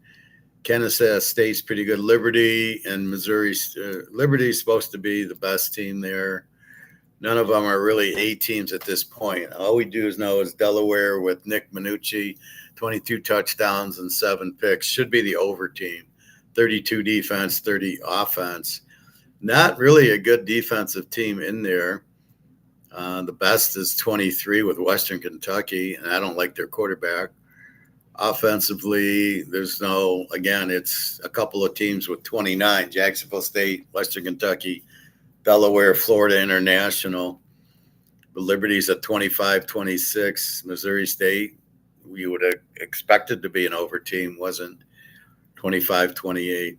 The Z team there is Sam Houston State. Their coach leaves and they couldn't replace him. 17 points on offense, 37 on defense. Middle Tennessee is also a W team with a 30 defense and a 22 offense. So those are our bitches there. Sam Houston, Middle Tennessee. So we'll see how good Liberty is. They open with, I think, James Madison. So good luck to them. The SEC, the team, the conference that we all love. Well, let's see. Vanderbilt is going to have Curtis, the new quarterback. Good luck there. There's only one Daggio, so look for Vanderbilt to drop. Tennessee and over, but they got a new quarterback, so we got to watch that. We have the A teams: Ole Miss, A&M, Alabama, with the 3 A teams. Georgia, we'll see how they do. Missouri lost their quarterback. They get Simmons from Ole Miss is now their quarterback. Their quarterback moved on. There was no real Z teams. The over team, Arkansas, the 33 defense, and Mississippi State with the 30 defense. And 3 under teams, South Carolina, who will not be an under team this year with the new coordinator, Bryles. LSU will not be an under team this year, and Florida could. They don't have a good quarterback, although Summerall, the Tulane coach, is their new coach. Teams like Auburn, Oklahoma with a 13 defense. So here you tend to get more defense. Ole Miss actually with the 20, A&M 21, Alabama 17, Georgia 15, Missouri a 19, Texas a 19, Oklahoma 13. and LSU an A team. So you'll keep those in mind. More in conference. We'll see Tennessee. We'll see what Vanderbilt's all about. Missouri, new quarterback. A lot of new quarterbacks here. Actually, not really. A lot of Taylor at Old Mississippi State. He's pretty new. Arch Manning, 24-7. Byron Brown comes from South Florida. Will be Auburn's quarterback. Mateer, who sucks at Oklahoma with 12 touchdowns and 10 picks. So keep Oklahoma an under team. Lenora Sellers, look for him to break out with Bryles, the new offensive coordinator. LSU, you got Sam Levitt and Kiffin. Look for them to score a lot more. And Florida's going to suck. I don't buy them. Notre Dame and Connecticut, the Independents. Notre Dame, 42 a game and give up 17. They're your 8 team. Connecticut, a new coach, a new quarterback. The Toledo coach. Carr, the quarterback, 24-6 at Notre Dame. They should be strong. The loss of Love is nothing. They got better running backs. He wasn't all that good anyway. All right, Sun Belt. Your 8 teams, James Madison and Old D. James Madison, 37 a game, give up 15, and Old D, 32 a game, give up 19. Those are our strong plays. The bitches in there, Georgia State, 1937, and Lou Monroe, 1631. So we'll be betting against those two. We'll see the Coastal Carolinas. South Alabama, they could score a lot more. They got Applewhite as their coach, and Davenport is back as their quarterback. Lou Lafayette, anybody with a guy named Lunch Linfield as quarterback's got to be good. Southern Miss, their coach moved on. Marshall, pretty good quarterback. Del Rio, 17-5. So we'll see, but it's James Madison, Old D, A teams, and Z teams, Georgia State, Lou Monroe. Those are the key things. MAC, the A team is Toledo, maybe Ohio, Miami of Ohio, more of an under. Western Michigan, they're calling to win. They're an under team. Central, pretty much an under team. Our bitches are Akron. I know Akron is W. Kent State, 21-33. And Ball State, 15-29. And Massachusetts, 11-38. Couldn't beat a good high school team. So those 3 are our bitches, Kent State, Ball State, and Mass. Toledo, the big boy, and Ohio, and Miami of Ohio, and Western Michigan are the big ones. Keep an eye on those. The Mountain West has gone down to 2, 4, 6, 8, 10, and the Pac-10 is now the Pac-8. Mountain West, the 8 team is now New Mexico, which is kind of a B team, 27-22. Then we got Vegas, the Air Force, and Hawaii. Hawaii is probably more of an over team. The Air Force was an over team last year. Their defense normally much better, and Vegas an over team. The Z team is Nevada. They'll be our bitch, and UTEP's pretty weak. Northern Illinois enters in, and North Dakota State, so we'll have to see about them. Wyoming, always an under. In the Pac-10, the A team is Boise. The B team, Utah State. Our Z team is Oregon State. Washington State's an under. Fresno State, 26-20. San Diego State's an under, a 12 defense. And another W team, Colorado State, scored 18, give up 30. And a new quarterback. And then Jim Mora comes from Connecticut. I don't know why he'd go to Colorado State. Texas State, an over team, 36-30. Brad Jackson is the best quarterback in the league, 18-7. They had 475 yards of offense. With the new quarterback, I can't tell you that because I don't know, because the passing's based on the quarterback. And so the quarterback's got no stats, so I can't use that. So look for Texas State to be explosive as they've been. Colorado State, the Z team, and Oregon State, the Z team. All right. Then we go to the AAC. We have North Texas, which lost their quarterback. They bring in Brown from Troy, who's apparently pretty good. Tavern, Jackson, 10 touchdowns, 8 picks. You're not going to see 44 points from North Texas, and the coach from Brown, from Troy, is run heavy. So North Texas is going to change their whole identity from Messmeyer throwing 41 touchdowns is now at Oklahoma State to let's run the ball. So I don't know. Let's see. A team, Memphis, they'll look good. Huff, the Southern Miss coach, really good coach, is now Memphis coach. They were 34-22 last year. Army, an A team, 23-22. They're really an under team, but they're a very good team. The Navy, 32-26. They're scoring a little bit more, our Navy team. UTSA, the over team, and Owen McCown, who's the best quarterback in the conference, 27-7 last year. So look for UTSA to be the over team. Florida Atlantic, an over team with a 36 defense. UAB, a 38 defense. Rice, the Z team, and Charlotte, the Z team, 32 defense and a 36 defense. Charlotte gets 14 a game, and Rice gets 19. So our bitches are Rice and Charlotte. Maybe Tulsa, we got to see. UAB, an over team, and Florida Atlantic, and UTSA. UTSA will score with anybody, although they do open with Texas. So good luck there. And then the best teams, Memphis and USF, South Florida, and the Army and the Navy. So the 2A teams I got are Army and Memphis, and Navy very close. In South Florida, 43-23, Van Buren, the quarterbacks from LSU. Hartline's the new coach from Ohio State. So we really don't know what to do with South Florida with the new quarterback and the new coach. ACC, our bitch is going to be Syracuse and Stanford. They both suck. 30-35 defense. Virginia Tech, they got the guy, Penn State's coach, Franklin.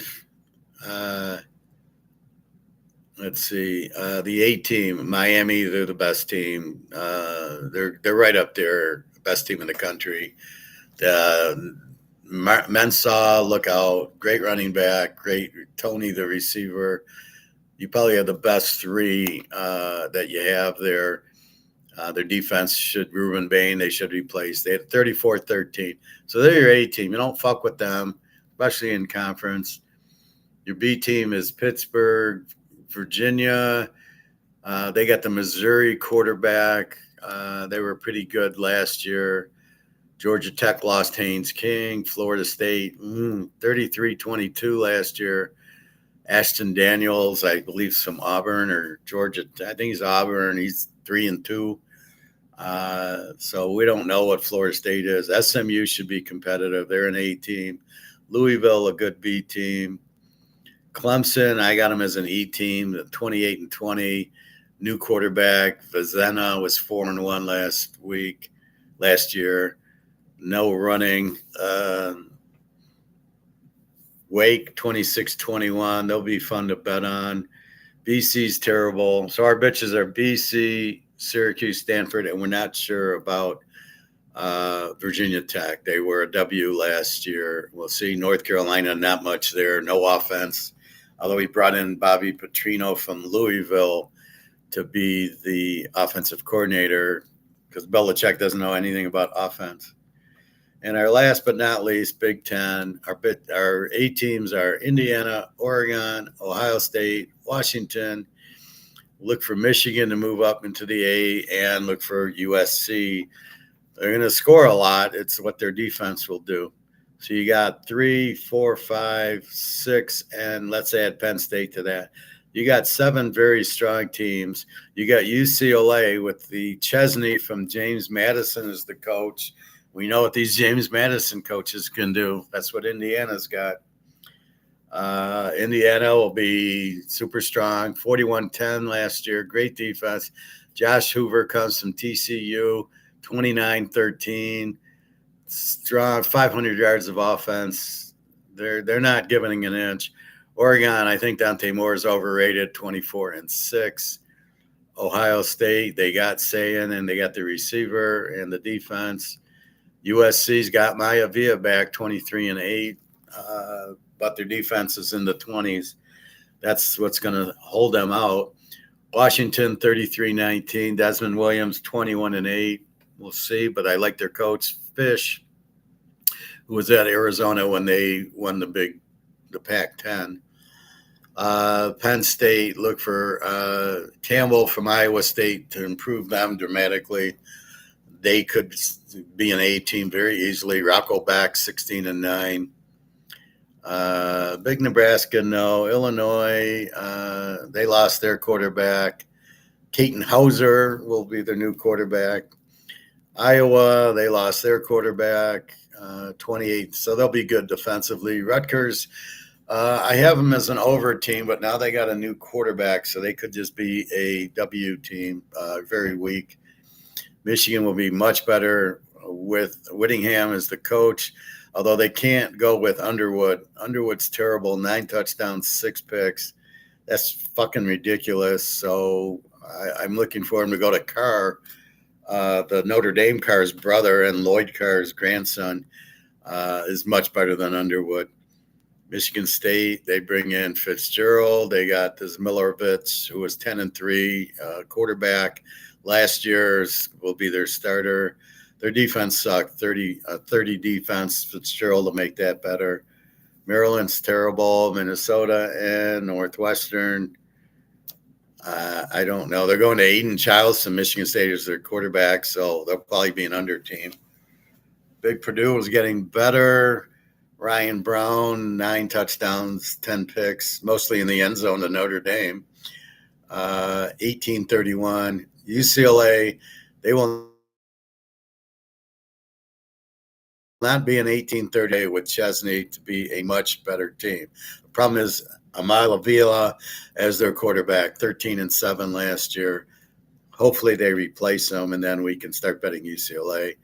And Wisconsin's an under team, 12 points, 21. Colton Joseph from Old Dominion, 21-10 will be the quarterback. I don't buy this coach at all. He should have stuck at Cincinnati or wherever he was. So we don't really have a bitch. We don't have a Z team. Purdue got better. Wisconsin could be Northwestern. Maryland and Michigan State are probably the Z teams, and Rutgers. Nebraska, I don't know. They're 29-23. A good quarterback, Colorado from, I think, BC, 23-8. Look for Rocco back. Maivia saying Dante Moore, I'm not buying, and then Josh Hoover comes. So you've got a 6-team race: Indiana, Oregon, Ohio State, USC, Washington, Penn State, and Michigan. Actually, a 7-team, and UCLA could be the 8th team with the Chesney hire. Well, let's keep UCLA off until they get rid of Iomea. And Michigan, we got to get rid of Underwood. So those two are going to hold them back. So you got Indiana, Oregon, Ohio State, USC, Washington, and Penn State. So it's a 6-team race, and Michigan's defense will keep them in with Whittingham. They don't give up a lot of points. So basically, maybe a 7-team race. I don't know. Somebody says, well, we're top heavy, but nothing on the bottom. And I don't understand that. We got basically 3, 6, 7 teams: UCLA, Illinois, Iowa, Nebraska's kind of weak, and then Maryland, Minnesota, Northwestern, Purdue, Wisconsin. So they are kind of weak there, but they're not terrible. There's no Z team here. So we'd rather bet against Syracuse and Stanford. So that is your rundown of the conferences in college football. And basically, you're doing two things. You're finding the Z team. The Z team has no offense and no defense. Syracuse, Stanford, some of them I mentioned, and you bet against them and you just pound them, and especially when they have a good offense. So if you have James Madison playing Syracuse, you're going to bet a ton on James Madison. They'll kill him. Oregon, Ohio State. Well, not that. Oregon and USC. You just pound them. They're going to score their 50, and the other team can't score because they're a Z team, and that's what you look at. You're laying 30 points, but you got it by halftime. So that's kind of strategy one: bet against the Z team, especially earlier in the year. And then you're going to keep doing the stats so you can find out where the other Z teams are. Who's the new? Is Wisconsin a Z team this year? How about Minnesota? How about Maryland? They could be a Z team. Michigan State, Northwestern, these could be Z teams. So you want to check the stats to see what changes are made. That's why we win every year, because we adjust and adapt to what's going on this year to see who's the Z team. The key is ranking the teams. Once you can rank the team and you know who's my A team and who's my bitch, who's my Z team, and the same in the pros. Once you got those teams, you pound against it. The Jets, Tennessee, you just pound them. Bet against them. Boom. That's why I give you in the pros the play and the play against. And the play against is always the weak teams. And the play is always Denver, Kansas City, Philadelphia.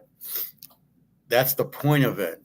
And the strong teams in the NFL always cover. They always go 14-3, 15-2. San Diego, Denver. Well, not San Diego, Denver. And then you bet against Oakland, Tennessee, the Jets, and we'll see about the Giants. And then you got your over and your under team. So once you understand to rank the teams and you understand, wait a minute, if Dallas, who's a great over team, plays Philly, I can't go over with it because Philly's defense is too strong. So you understand the kryptonite of each team. The over team's kryptonite is the defense. And that's what you got to be careful. When the A's play each other, it's usually tease the dog.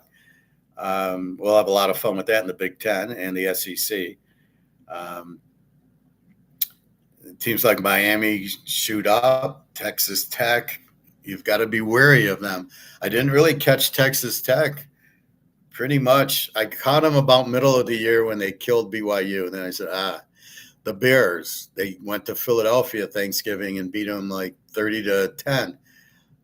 That's when I first started betting the Bears. I go, well, if you can walk into Philly and run it down their throats. So we'll still be betting the Bears. But you find each team, their strength and weakness, and you do it by the points. And then you just take the last 5 or 6 games and you see what's really going on. You can't look at the whole year because the first few weeks are skewed. You don't worry about the fixes. It is what it is. And you go with it. Not every game's fixed. Most probably aren't. But some are. And it's mostly the big favorite is fixed, mostly in the pros. They're laying 17, they win by 10. That's going to happen all the time. College, not necessarily. You're laying 30 with Ohio State, and they win by 35. Ohio State's one team that knows the point spread and covers, as does Notre Dame, as does Alabama. That's why they're so popular. They cover. We will see. So that's how you kind of line it up. Where's my A teams? I don't want to fuck with them. Where's my Z teams? Oh, I got 2 overs playing, and I got 2 unders playing.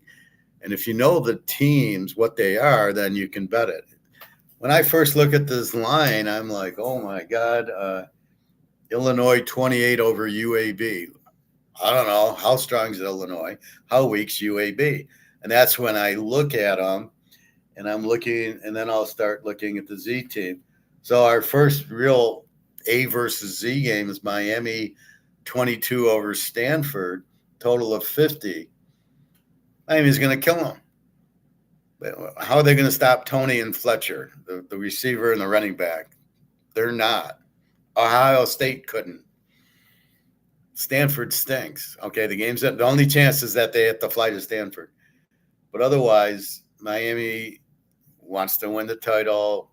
It's a conference game, and you're only laying 22. In our world, means we lay 16, and that's the AZ matchup that scores a lot. Menshoff from Duke is a great quarterback. He came from Tulane. He's a winner. They're going to score a lot. USC 23 over Fresno State. Fresno State's a weak defense. USC, we know, wants to get off to a good start because it's a tough schedule in the Big Ten, and they want to get their win, and Maivia is going to throw all over the place. See, we have the good quarterback and the good offense against the weak San Jose State team. So that's what you're looking for right away. I don't think Northern Alabama is a team. Arkansas is 40 over Northern. But I don't think Northern Alabama is a Division I team. A&M against Missouri State, Troy and Sam Houston. Sam Houston's a Z team, but I don't know how strong Troy is. Michigan 26 over Western. We know Michigan's going to have a good defense. We doubt Western's going to do anything on them, but we'll see. But I don't know if Underwear is the quarterback. I can't take Michigan. I might play the game under in that situation. UCLA at Cal. Cal's favorite. We know UCLA's got the James Madison coach, but if he starts Nika Mayavela, I can't bet it. Notre Dame, Wisconsin. Notre Dame, an A team, good quarterback. At home, the Pope will be there. Jesus is going to come down. All those guys will be there, and the Wisconsin, who's not very good. They have a good name, and they've been good, but now with this coach is terrible.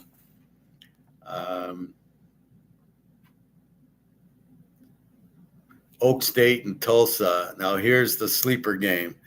Oak State is not Oak State anymore. They got the North Texas coach and the North Texas quarterback. Look for them to light up Tulsa in their lane 12.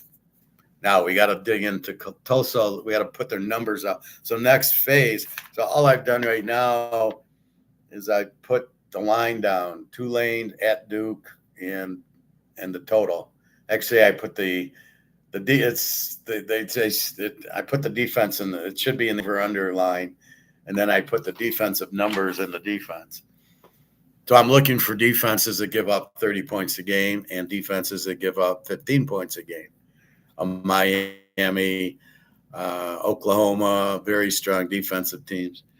So you got Oklahoma and UTEP, and Oklahoma with the very weak defense. Or with a very strong defense. So UTEP's not going to score. But I'm not laying 40 with Oklahoma. They don't have the offense.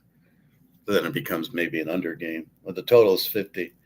So it's hard to lay Oklahoma 34. So that we'll see. But that's what you're looking at. Similar over teams, playing over teams, we go over, or under against under, we go under. Teams with weak quarterbacks aren't going to score a lot. Teams with new quarterbacks, we really don't know. We really have to kind of sit and watch like we do in baseball, where we're really not sure who's this new pitcher. Is he Mizorowski or Mazurowski?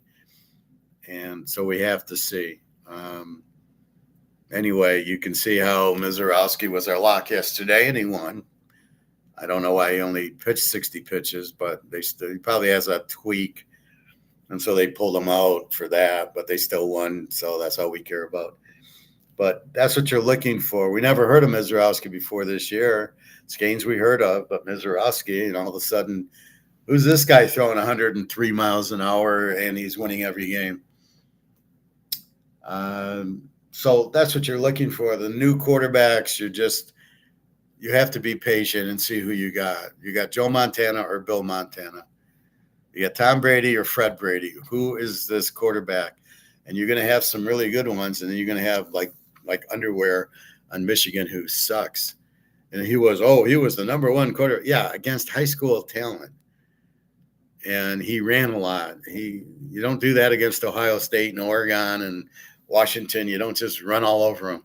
So he's not a good quarterback. Just like Lamar, he's an athlete, not a good quarterback. And now that the problem with Lamar is now that you've added Derrick Henry, he's going to do the running. So what does Lamar do now? He hands off or he goes back to pass, but he's a terrible quarterback. I heard that yesterday on the radio. He was the number 2 rated player 2 years ago, and now he's number 65. And they were like, oh, it was Lamar. He was the MVP of the league.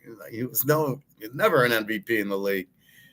MVP is a bullshit MVP because he could run. But, oh, yeah, he hasn't won a good playoff game, and he's never been to the Super Bowl. So how can he be the best player in the league when it's Mahomes? And, well, okay, Josh Allen, and it's Barkley on Philadelphia, and all these defensive players on Philadelphia, and it's Stafford. How the hell do you rank Lamar ahead of these guys? You're out of your minds. I want a quarterback who throws the ball to my $1 million receivers, not one who runs. So that's what we're looking for in college, and that's why I eyeball the stats so much, is to see. If you notice what I said, oh, he's 23 touchdowns and 5 picks. That's what I'm looking for, and that's what I pick up when I do the stats each week. Who's doing it? That's why you must look at the box score. But more importantly is who did they do it against? So if a quarterback comes into Oklahoma and throws 5 touchdowns and 0 picks, is a whole lot different than doing it against Florida International or Florida Atlantic. You know, they'll have big games against these weak teams. It's do it against Alabama, do it against Georgia, do it against Oklahoma and Texas, Ohio State. That's why that Ohio State-Texas game is probably going to be a lock under, depending on what we get as a total, because you're not getting points. Arch Manning's terrible in that game. He's more of a runner than a thrower, and you're not going to run on Ohio State. It was a 14-7 game last year. It'll be a 14-7 game this year. They'll take Smith away for Ohio State, and Arch Manning ain't going to run for 5 yards. And so it's going to be a defensive game again in Texas. And so we already know it. 2 strong defenses. You got Sayin and Smith for Ohio State, but you got Arch Manning who can't throw. And it's not a game Texas usually wins. So we'll see. But again, I would say it's another under game, 2 great defenses. And that's what you're looking for. The Indiana, I mean, they're pretty good defense. Miami, but Miami's kind of both. Tony's unbelievable, and Fletcher's the number 1 running back in college. So you've got they're going to score. They're going to win. You bet Miami to win. You don't fucker with them over or under unless they play a good quarterback who can actually get points. So you're going down the list, and how good's Washington's quarterback? UCLA, did they switch out of Amaya Vila? Did Michigan get rid of Underwear?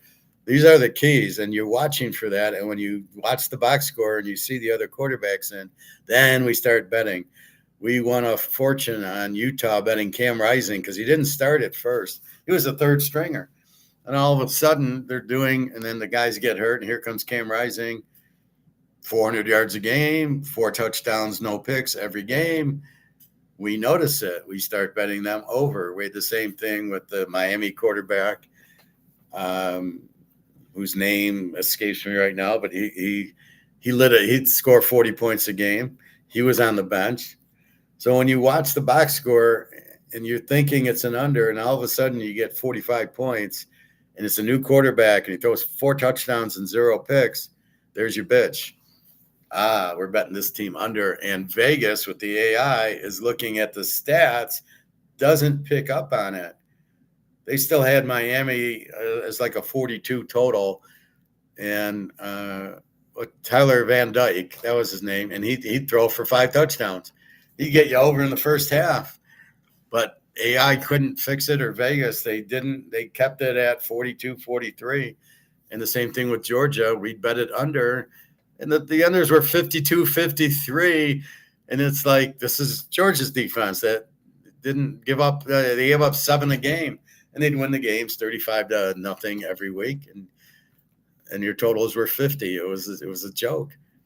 So that's what you're looking for, something that doesn't make sense. I do it with baseball when I see these 7 and 8 totals with 2 bad pitchers, or these 13 totals with a good pitcher. That's what you're looking at. So college football, we're getting close. It's now I got to put the cherry on top now, where I'm going to rank each team that I can rank. There's a lot of teams I can't rank week 1 because I don't know. They got a new coach, the new quarterback. I don't know how to rank them. I can put in their defensive total last year, where they gave up 22, and that's a start. But you tend to be careful with those teams and go to the Ohio State-Texas game. And the games I pointed out, the USC-Fresno State game, the Miami-Stanford, we know everything about those. Not a problem. And that's really that's how we bet the first 2 weeks. As we go where Ohio State, Texas, we're going under. But some of the Michigan, who are they, and UCLA, what quarterback are they using? And then we'll go from there. So we know USC, we know Washington, Ohio State, Indiana will not miss a beat. Hoover is probably better than Mendoza, a lot better than Mendoza. Mendoza was nothing at Cal, and then he transferred over, and I was like, why are you getting Mendoza? It was nothing. And Hoover was good. I liked Hoover at TCU. So Indiana now has a better quarterback than they had last year. He should not have been the Heisman winner, and he should not have been the number 1 pick. Dagiopava to not get drafted is just, what the fuck are these idiots doing? That makes 0 sense. Anyway, so that's how we predict the future in football, and it's far easier than the stock market and all these things that are manipulated. Yes, gold and silver paper are manipulated, but you cannot manipulate the physical. And the fact all these central banks are buying physical gold. They're not buying options, they're buying physical. BRICS, China, Russia are on a gold standard. They have gold to back their money up. That's the fact. So all these countries are on the physical gold, and there's only so much of it, and the demand is much higher than the supply, and these prices are dirt cheap if you understand it. But the kicker is, but the dollar's not worth anything. It's gone bankrupt. It's 0. So now you have to go into gold and silver. So it's the Titanic. You have to get on the lifeboat. You can no longer stay on the Titanic because it's sinking. So if you're sinking Titanic, get on the lifeboat to survive. If this is sinking, you have to get off these boats onto the lifeboat. And the only lifeboat you have is gold and silver. It's not stocks, because it's still this. If you're in Apple or Nvidia or whatever, you're still in this. You haven't gotten off the boat. You've switched decks. The bank's the first deck. The stock market's the second deck. The bonds the third. Real estate's the fourth. But guess what? You're still on the boat. It's still sinking. So no matter how much you make in your stocks, it's still in dollars. You're still broke. Well, I got $1 million in my 401k. Yeah, good luck, but it isn't worth anything. And there was something I was watching, and it was like the stock market crashes and everything's fine 2 days before, in 1929, everything's rosy, and then boom. And there was another one I was watching. I think it was the auto companies. Oh, I was watching this great one I'll have to do tomorrow about the Rust Belt, which is like Buffalo and Cleveland and Michigan and Ohio and Gary, Indiana. And they had all the steel. This is a perfect Austrian economics story. They have all the steel in the 50s, and they're making the cars, and they had the rubber for the tires. That was Ohio. And they thought they were infallible. Oh, well, we've got it. Nobody can beat us. And then Germany came out with a different type of oven for the steel, and then Japan improved it so they could do it far cheaper. There was no union, so the wages were far cheaper, and they could make the steel cheaper and faster. Next thing you know, there is no Gary, Indiana. Detroit's gone. Buffalo's gone. Cleveland's gone because They didn't understand competition, and that's what changes everything. And that's why I'm so good at football. I'm able to see the change. I can't just say, oh, the Packers of the 60s are always going to be the best team, or the Steelers of the 70s, or the Niners. It changes. So you have to understand it. I think maybe that's why I pick so well, is because my economic background. But you have to be leery and of the competition. So now you have Toyota and you have Mercedes and Volkswagen and Honda. You have all this new competition. You're not addressing it. Well, we're GM and Ford and Chrysler. Nobody can beat us. Oh yeah, well yeah they can, and that's really what you've got to understand. So the car companies thought they were monopolies, that nobody could beat them, and here just upgrading the furnace was enough to get them out. Well, what do we have? We have these that are printed. Well, the U.S. is always going to be the reserve currency until you print it to death. And that's what you've done. You've done what they did to the steel companies. They thought, no, we're the best. Nobody can take over. And it's exactly what's happening now. Oh, the dollar will always be strong. Oh, the euro, the British pound.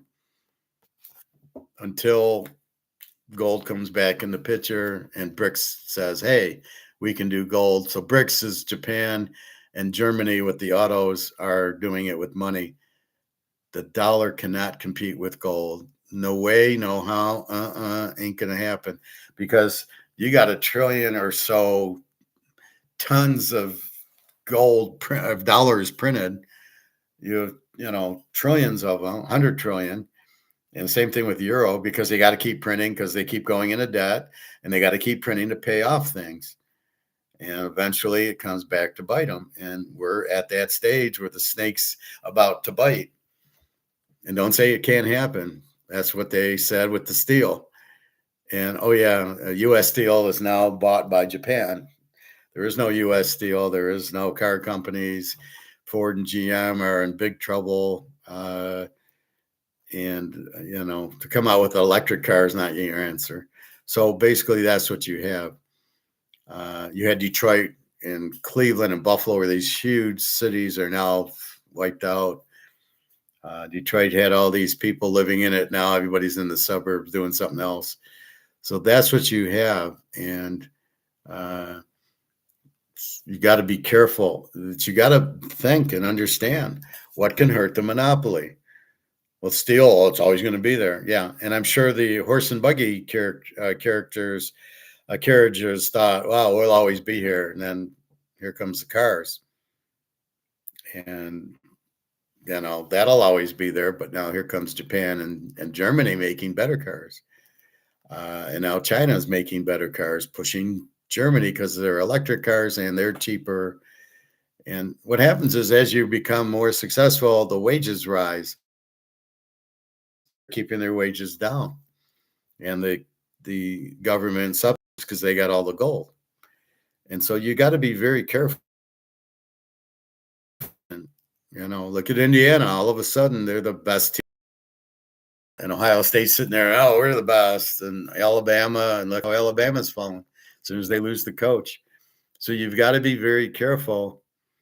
It changes. Everything changes. Oklahoma, their coach sucks. Michigan, now they got a good coach. We'll see. Their coach sucked the last few years. So the dollar, the U.S. in there, we're the best. We're the best country. We have the best army. No, you don't. We have the best economy. No, you don't. Our dollar is the reserve currency. Nothing can happen to it. Yeah, the Romans said the same thing as the French and the Spanish and the English and the Dutch East India Company, and all these said the same thing. And oops, they all went bye-bye. The U.S. is bye-bye. And the quicker you realize that, the more money you'll save. The quicker you're into gold and silver and you're holding it and you're not profit taking it. You don't want to make $1,000 on an hour. You don't want to buy it for $2 and sell it at $4, because then you're back into the problem, which is this is printed to death. So you can't go back into this. Like I said, I sold a half ounce because I needed money to pay some bills, and plan a vacation or help the area or whatever it is. So I gotta have some cash for that. And that's the only reason. But not, I never once profit take my gold or silver. I'm in the hot tub and say, "Oh, did you sell your gold?" I says, "Never. You don't sell it, because then what do you sell it for? You're back into this." Now, maybe if you sell the gold, to buy one of these or buy a real Mantle card, or a Joe DiMaggio card if you can find it, or a Babe Ruth card, or something. But you don't want to be in this. And these will be protected because they'll have value. The value will change from dollars to gold, but the gold will buy this. That's why you're okay in baseball cards and Rolexes, because they will hold their value. They will go to zero in dollars, just like your house, but the house will get valued in gold. And that's why I keep telling Luke, well, 2 ounces of gold will buy your house. And he doesn't believe it because he's looking at gold at 4,000 and a house at 500. The house goes to zero and the gold goes to 50,000, and 2 ounces is 100,000, which is probably the real value of the house in gold, not the house in monopoly money. And that's where you derive at that, and that's what's going to happen. So you keep your eye on that. So again, we're watching what's going on, and keep that in mind. So again, baseball free pick today. Toronto over 7.5, and we're going to take Boston on their 14-game winning streak with the Ranger going. So we'll just keep betting Boston until they lose. And Toronto, I like over 7.5 because I think it's a much higher. They went 8 with Dylan Cease. They'll go more than 8 today. And I did bet 3, 6, 9. I bet 12 games. $25 buys you all my picks. And for the whole week, and then football's coming up. I'd say by about the first week, August 29th. So somewhere that week of the 25th, there's no reason to buy now. I don't play the preseason. If I do, I'll probably just give you a game or two here, but I can't imagine. Sometimes I play Mahomes because he actually plays, but it's too difficult because you're betting on 4-stringers and you have no idea. Just like baseball, where you're betting on minor leaguers, most of it. So that's it. So that's your college football rundown, your baseball, your gold and silver, July 24th. I really, we'll have to see what happens. We really have no idea what's happening. Lex, how are you? Alex? I am well, thank you. Football finally around the corner. Yep, we're looking at it. We just did the whole thing on college. You can see in the titles, I did the conferences, and today I kind of went through the whole kit and caboodle of college football, who's good and bad, overs and unders, the Z teams and the A teams, and some of it's up to the quarterbacks and what's going on. We did notice the coaches. So UCLA gets the James Madison coach number 2, so we'll keep an eye on them. Yeah, I've had you on in the background while here at work. Thank you, Alex. Appreciate that. Yeah, Bobby did that too. He would be working out. He'd have me listen to me. Well, that's the thing in college. Although I do think Mensah is very good going to Miami, and I think Hoover is I think he's better than Mendoza going to Indiana.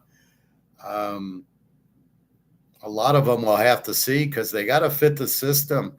It's all the system. Look at Hooker. He was great at Tennessee, goes to Detroit Lions, and they run a totally different offense, and he doesn't know what's going on. It's not that he was bad. They ran the wrong offense if they're going to draft him. So you got to be careful. These guys leaving, Hoover left TCU for Indiana. I think he'll be okay. And I think Mensah leaving Duke for Miami, I think he'll be okay. But some of these, Maivia at USC was at Vegas, and I think he looked pretty good last year. But you got to be careful switching teams to get the same system, to get a system that's good for you, right? You got to be able to, if it's run and shoot and you're not a run and shoot quarterback, you're in trouble. Look at CJ Stroud. He's in trouble at Houston. All these turnovers, and you got the best defense. What are you doing? So he just doesn't have the IQ. He's all like Winnebago at San Antonio, doesn't have a basketball IQ. Going out to guard 3-point shooters, you're 7'4", son. You stay about 4 feet from the basket and block anything that comes in. So his IQ in basketball is terrible. Alex, look out for my horns.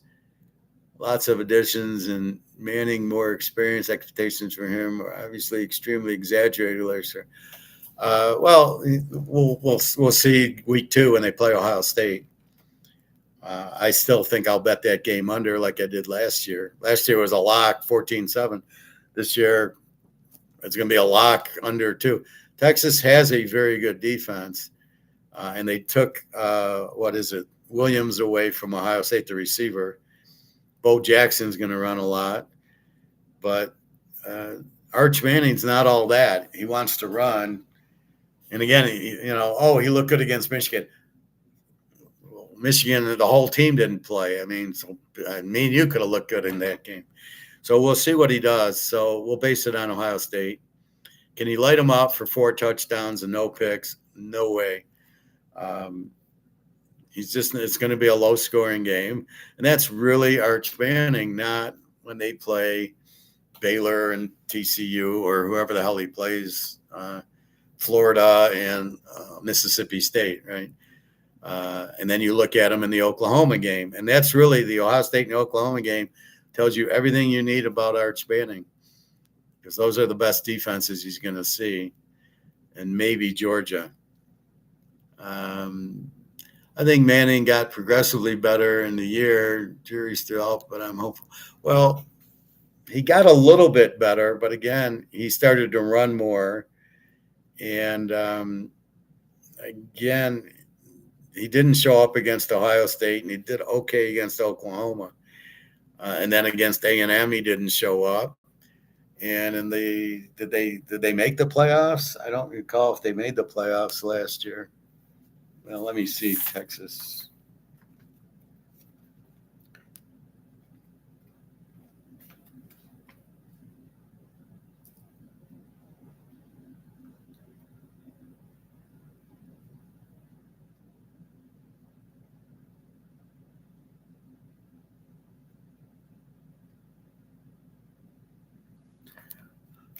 So Texas, 14-7, they lose to Ohio State.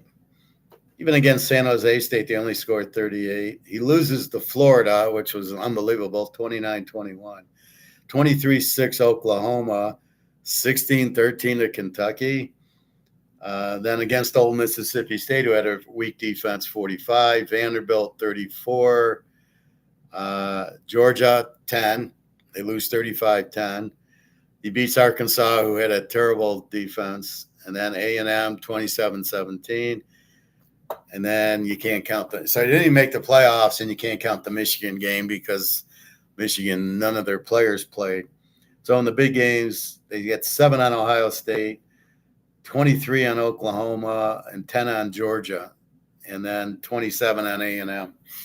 So a little bit better what happened in the Georgia game. And so that's the thing. When he plays these NFL defenses, Ohio State, Oklahoma, Georgia, he doesn't show up. That's what I'm talking about. Yeah, 45 on Old Mississippi State, 52 on Arkansas. You can't count that. Everybody scored 50 on Arkansas. Manning, a rookie last year, and it showed. No, he's a junior. Yeah, he played a little bit 2 years ago. But he's a junior. We'll see. He was threw for 3,100 yards, 26 touchdowns, 7 picks. That includes a big game against Michigan. So, we'll see. It's not like I want him to be good or bad. 6'4", 228. I don't like he ran as much as he did.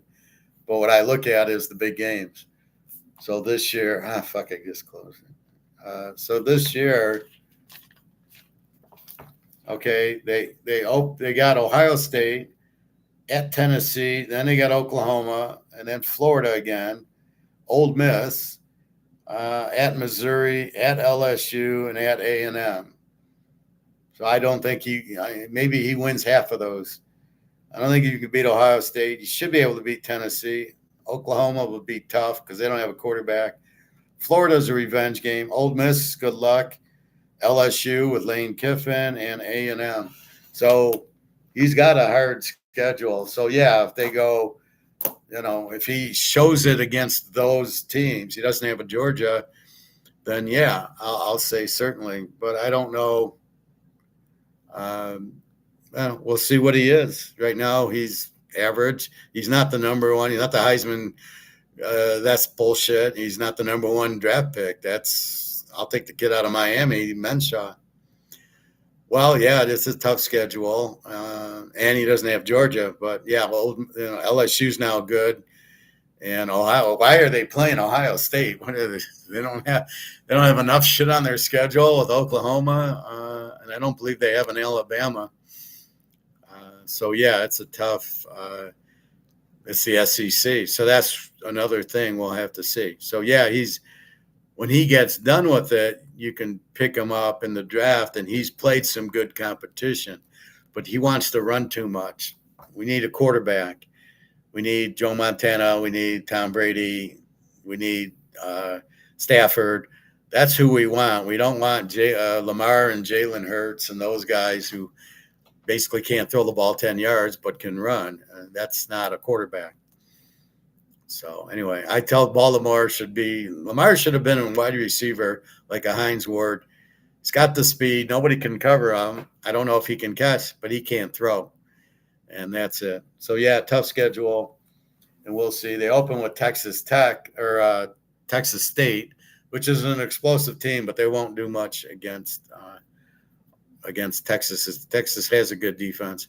The key will be the running if they can balance it. Like Ohio State's got Bo Jackson and they got Williams, the receiver. It makes the quarterback easy. That's why Mendoza, he's not that good, but he had these great running backs and a great line and great receivers for Indiana. So when you can play action pass, these guys are wide open. You look like a better quarterback. That's why he sucked at Cal. He didn't have the running attack or the receivers that Ohio State had, Indiana had. That's why I think Hoover will be the best quarterback because they're going to run and they got good receivers and a good line because they got a great coach. So Hoover was much better than Mendoza. So we'll see. Menshaw, I think, is going to be one of the best. Messmeyer, the North Texas kid who's now at Oak State, I think is the best quarterback in the country with Menshaw right up there. And then we'll see these new guys who stands out against them. We had no idea Mendoza certainly shouldn't have been the number one draft pick, but we had no idea he was that good because he wasn't at Cal. So again, you change sceneries and you see how good you are. Ellipsis, hello. Thank you. I appreciate it. Alex, that's a big game in Central Texas. Texas State is 30 miles from Austin. Texas State was always considered as the little brother of Texas. I went to Texas State, but I grew up Longhorns fan. Texas State, very explosive team, but they don't have the defense. And that's where Arch Manning will probably have a big, he'll run against them. The defense will slow them down. We'll see. Can they keep it competitive? I have no idea. But I think, let me look real quickly at Texas State. Texas State.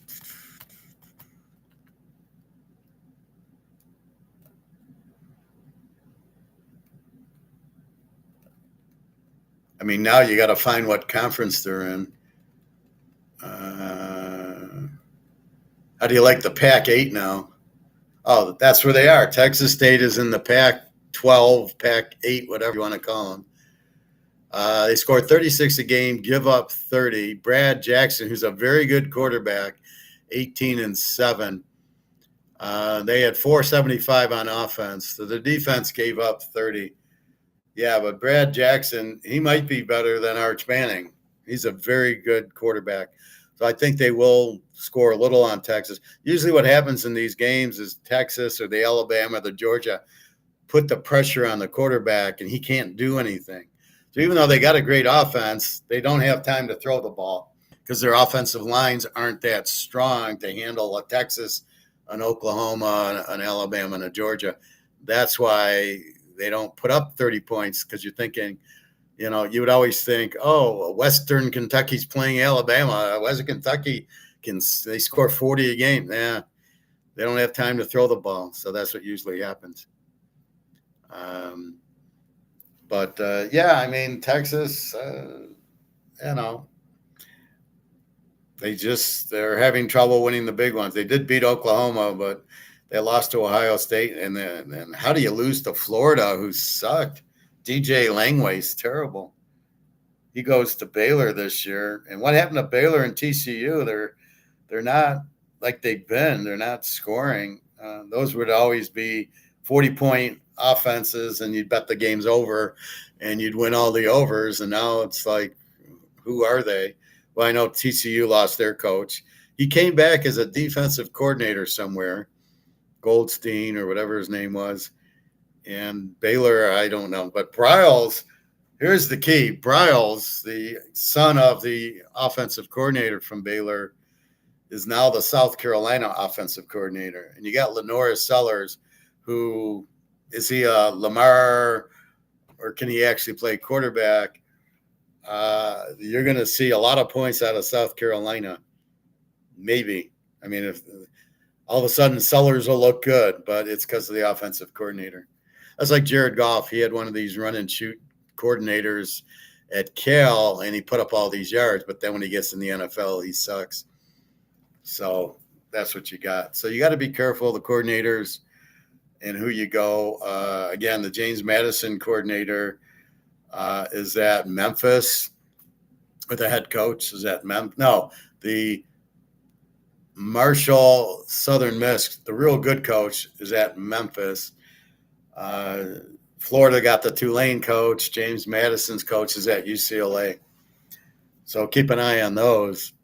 That's the whole derivative part of where the coach makes the difference. That's why we bet on the coaches and the quarterbacks and the defense. And you saw Indiana all of a sudden has a very good defense because they're playing James Madison football.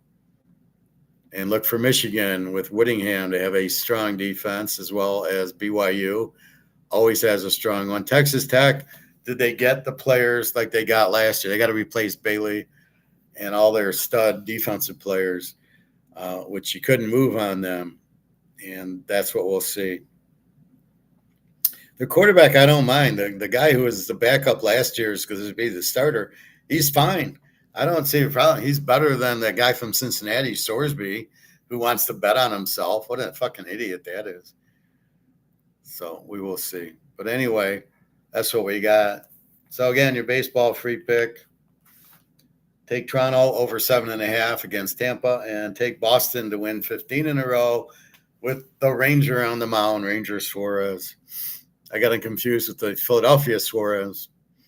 They're Sanchez. So we got Zach Wheeler going today. Happy times. We've got did anybody hear anything that happened to Mizorowski yesterday? He only pitched 4 innings, like 65 pitches. He normally goes 100, and he normally goes 7 innings. So he might have, maybe there's a blister, maybe he got a stomach ache or something. I mean, because I haven't heard that he's on the IR and this and that, but we make too much money on Mizorowski for him to get hurt.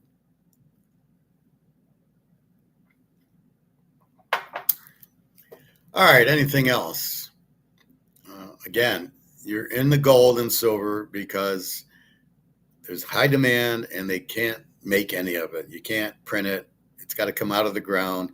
It's very limited and here's the supply and here's the demand, and that makes price go up.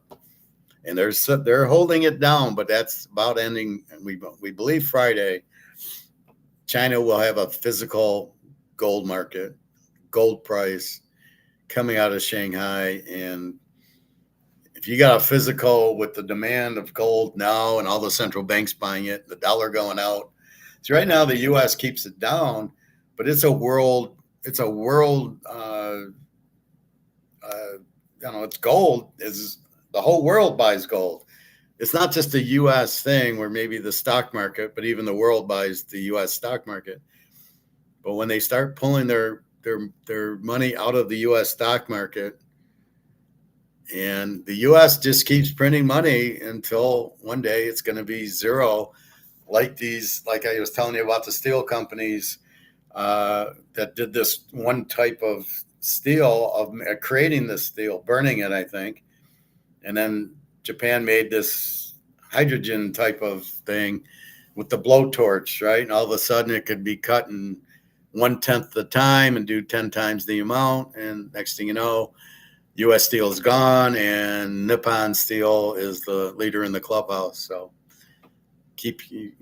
things change. You have to be open to that. All right. Well, have a great day, everybody. Alex, it's good to see you. Mr. Olympus, welcome. Thank you. I've been doing this a long time, so it's not like, I only did it 1 year and I got lucky and that. No, I've been since my first bets were like 1969. And I did have the USC Notre Dame game. I had Anthony Davis and the Notre Dame the Notre Dame Texas Cotton Bowl. I had Joe Montana. And then I had Joe Montana a whole lot in the 80s. So anyway, be good. Have a great day. Enjoy. Relax. Buy your gold and silver now because Friday it goes China and it goes physical. And it's got to be a much higher price than this paper bullshit. So beware. All right. Have a good day, everybody.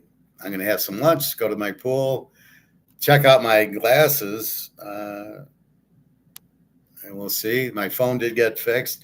So if you drop it and it starts coming loose, they can fix it by putting glue, I guess, on it, and they'll glue it down, and that'll be it. And I didn't even get charged for it.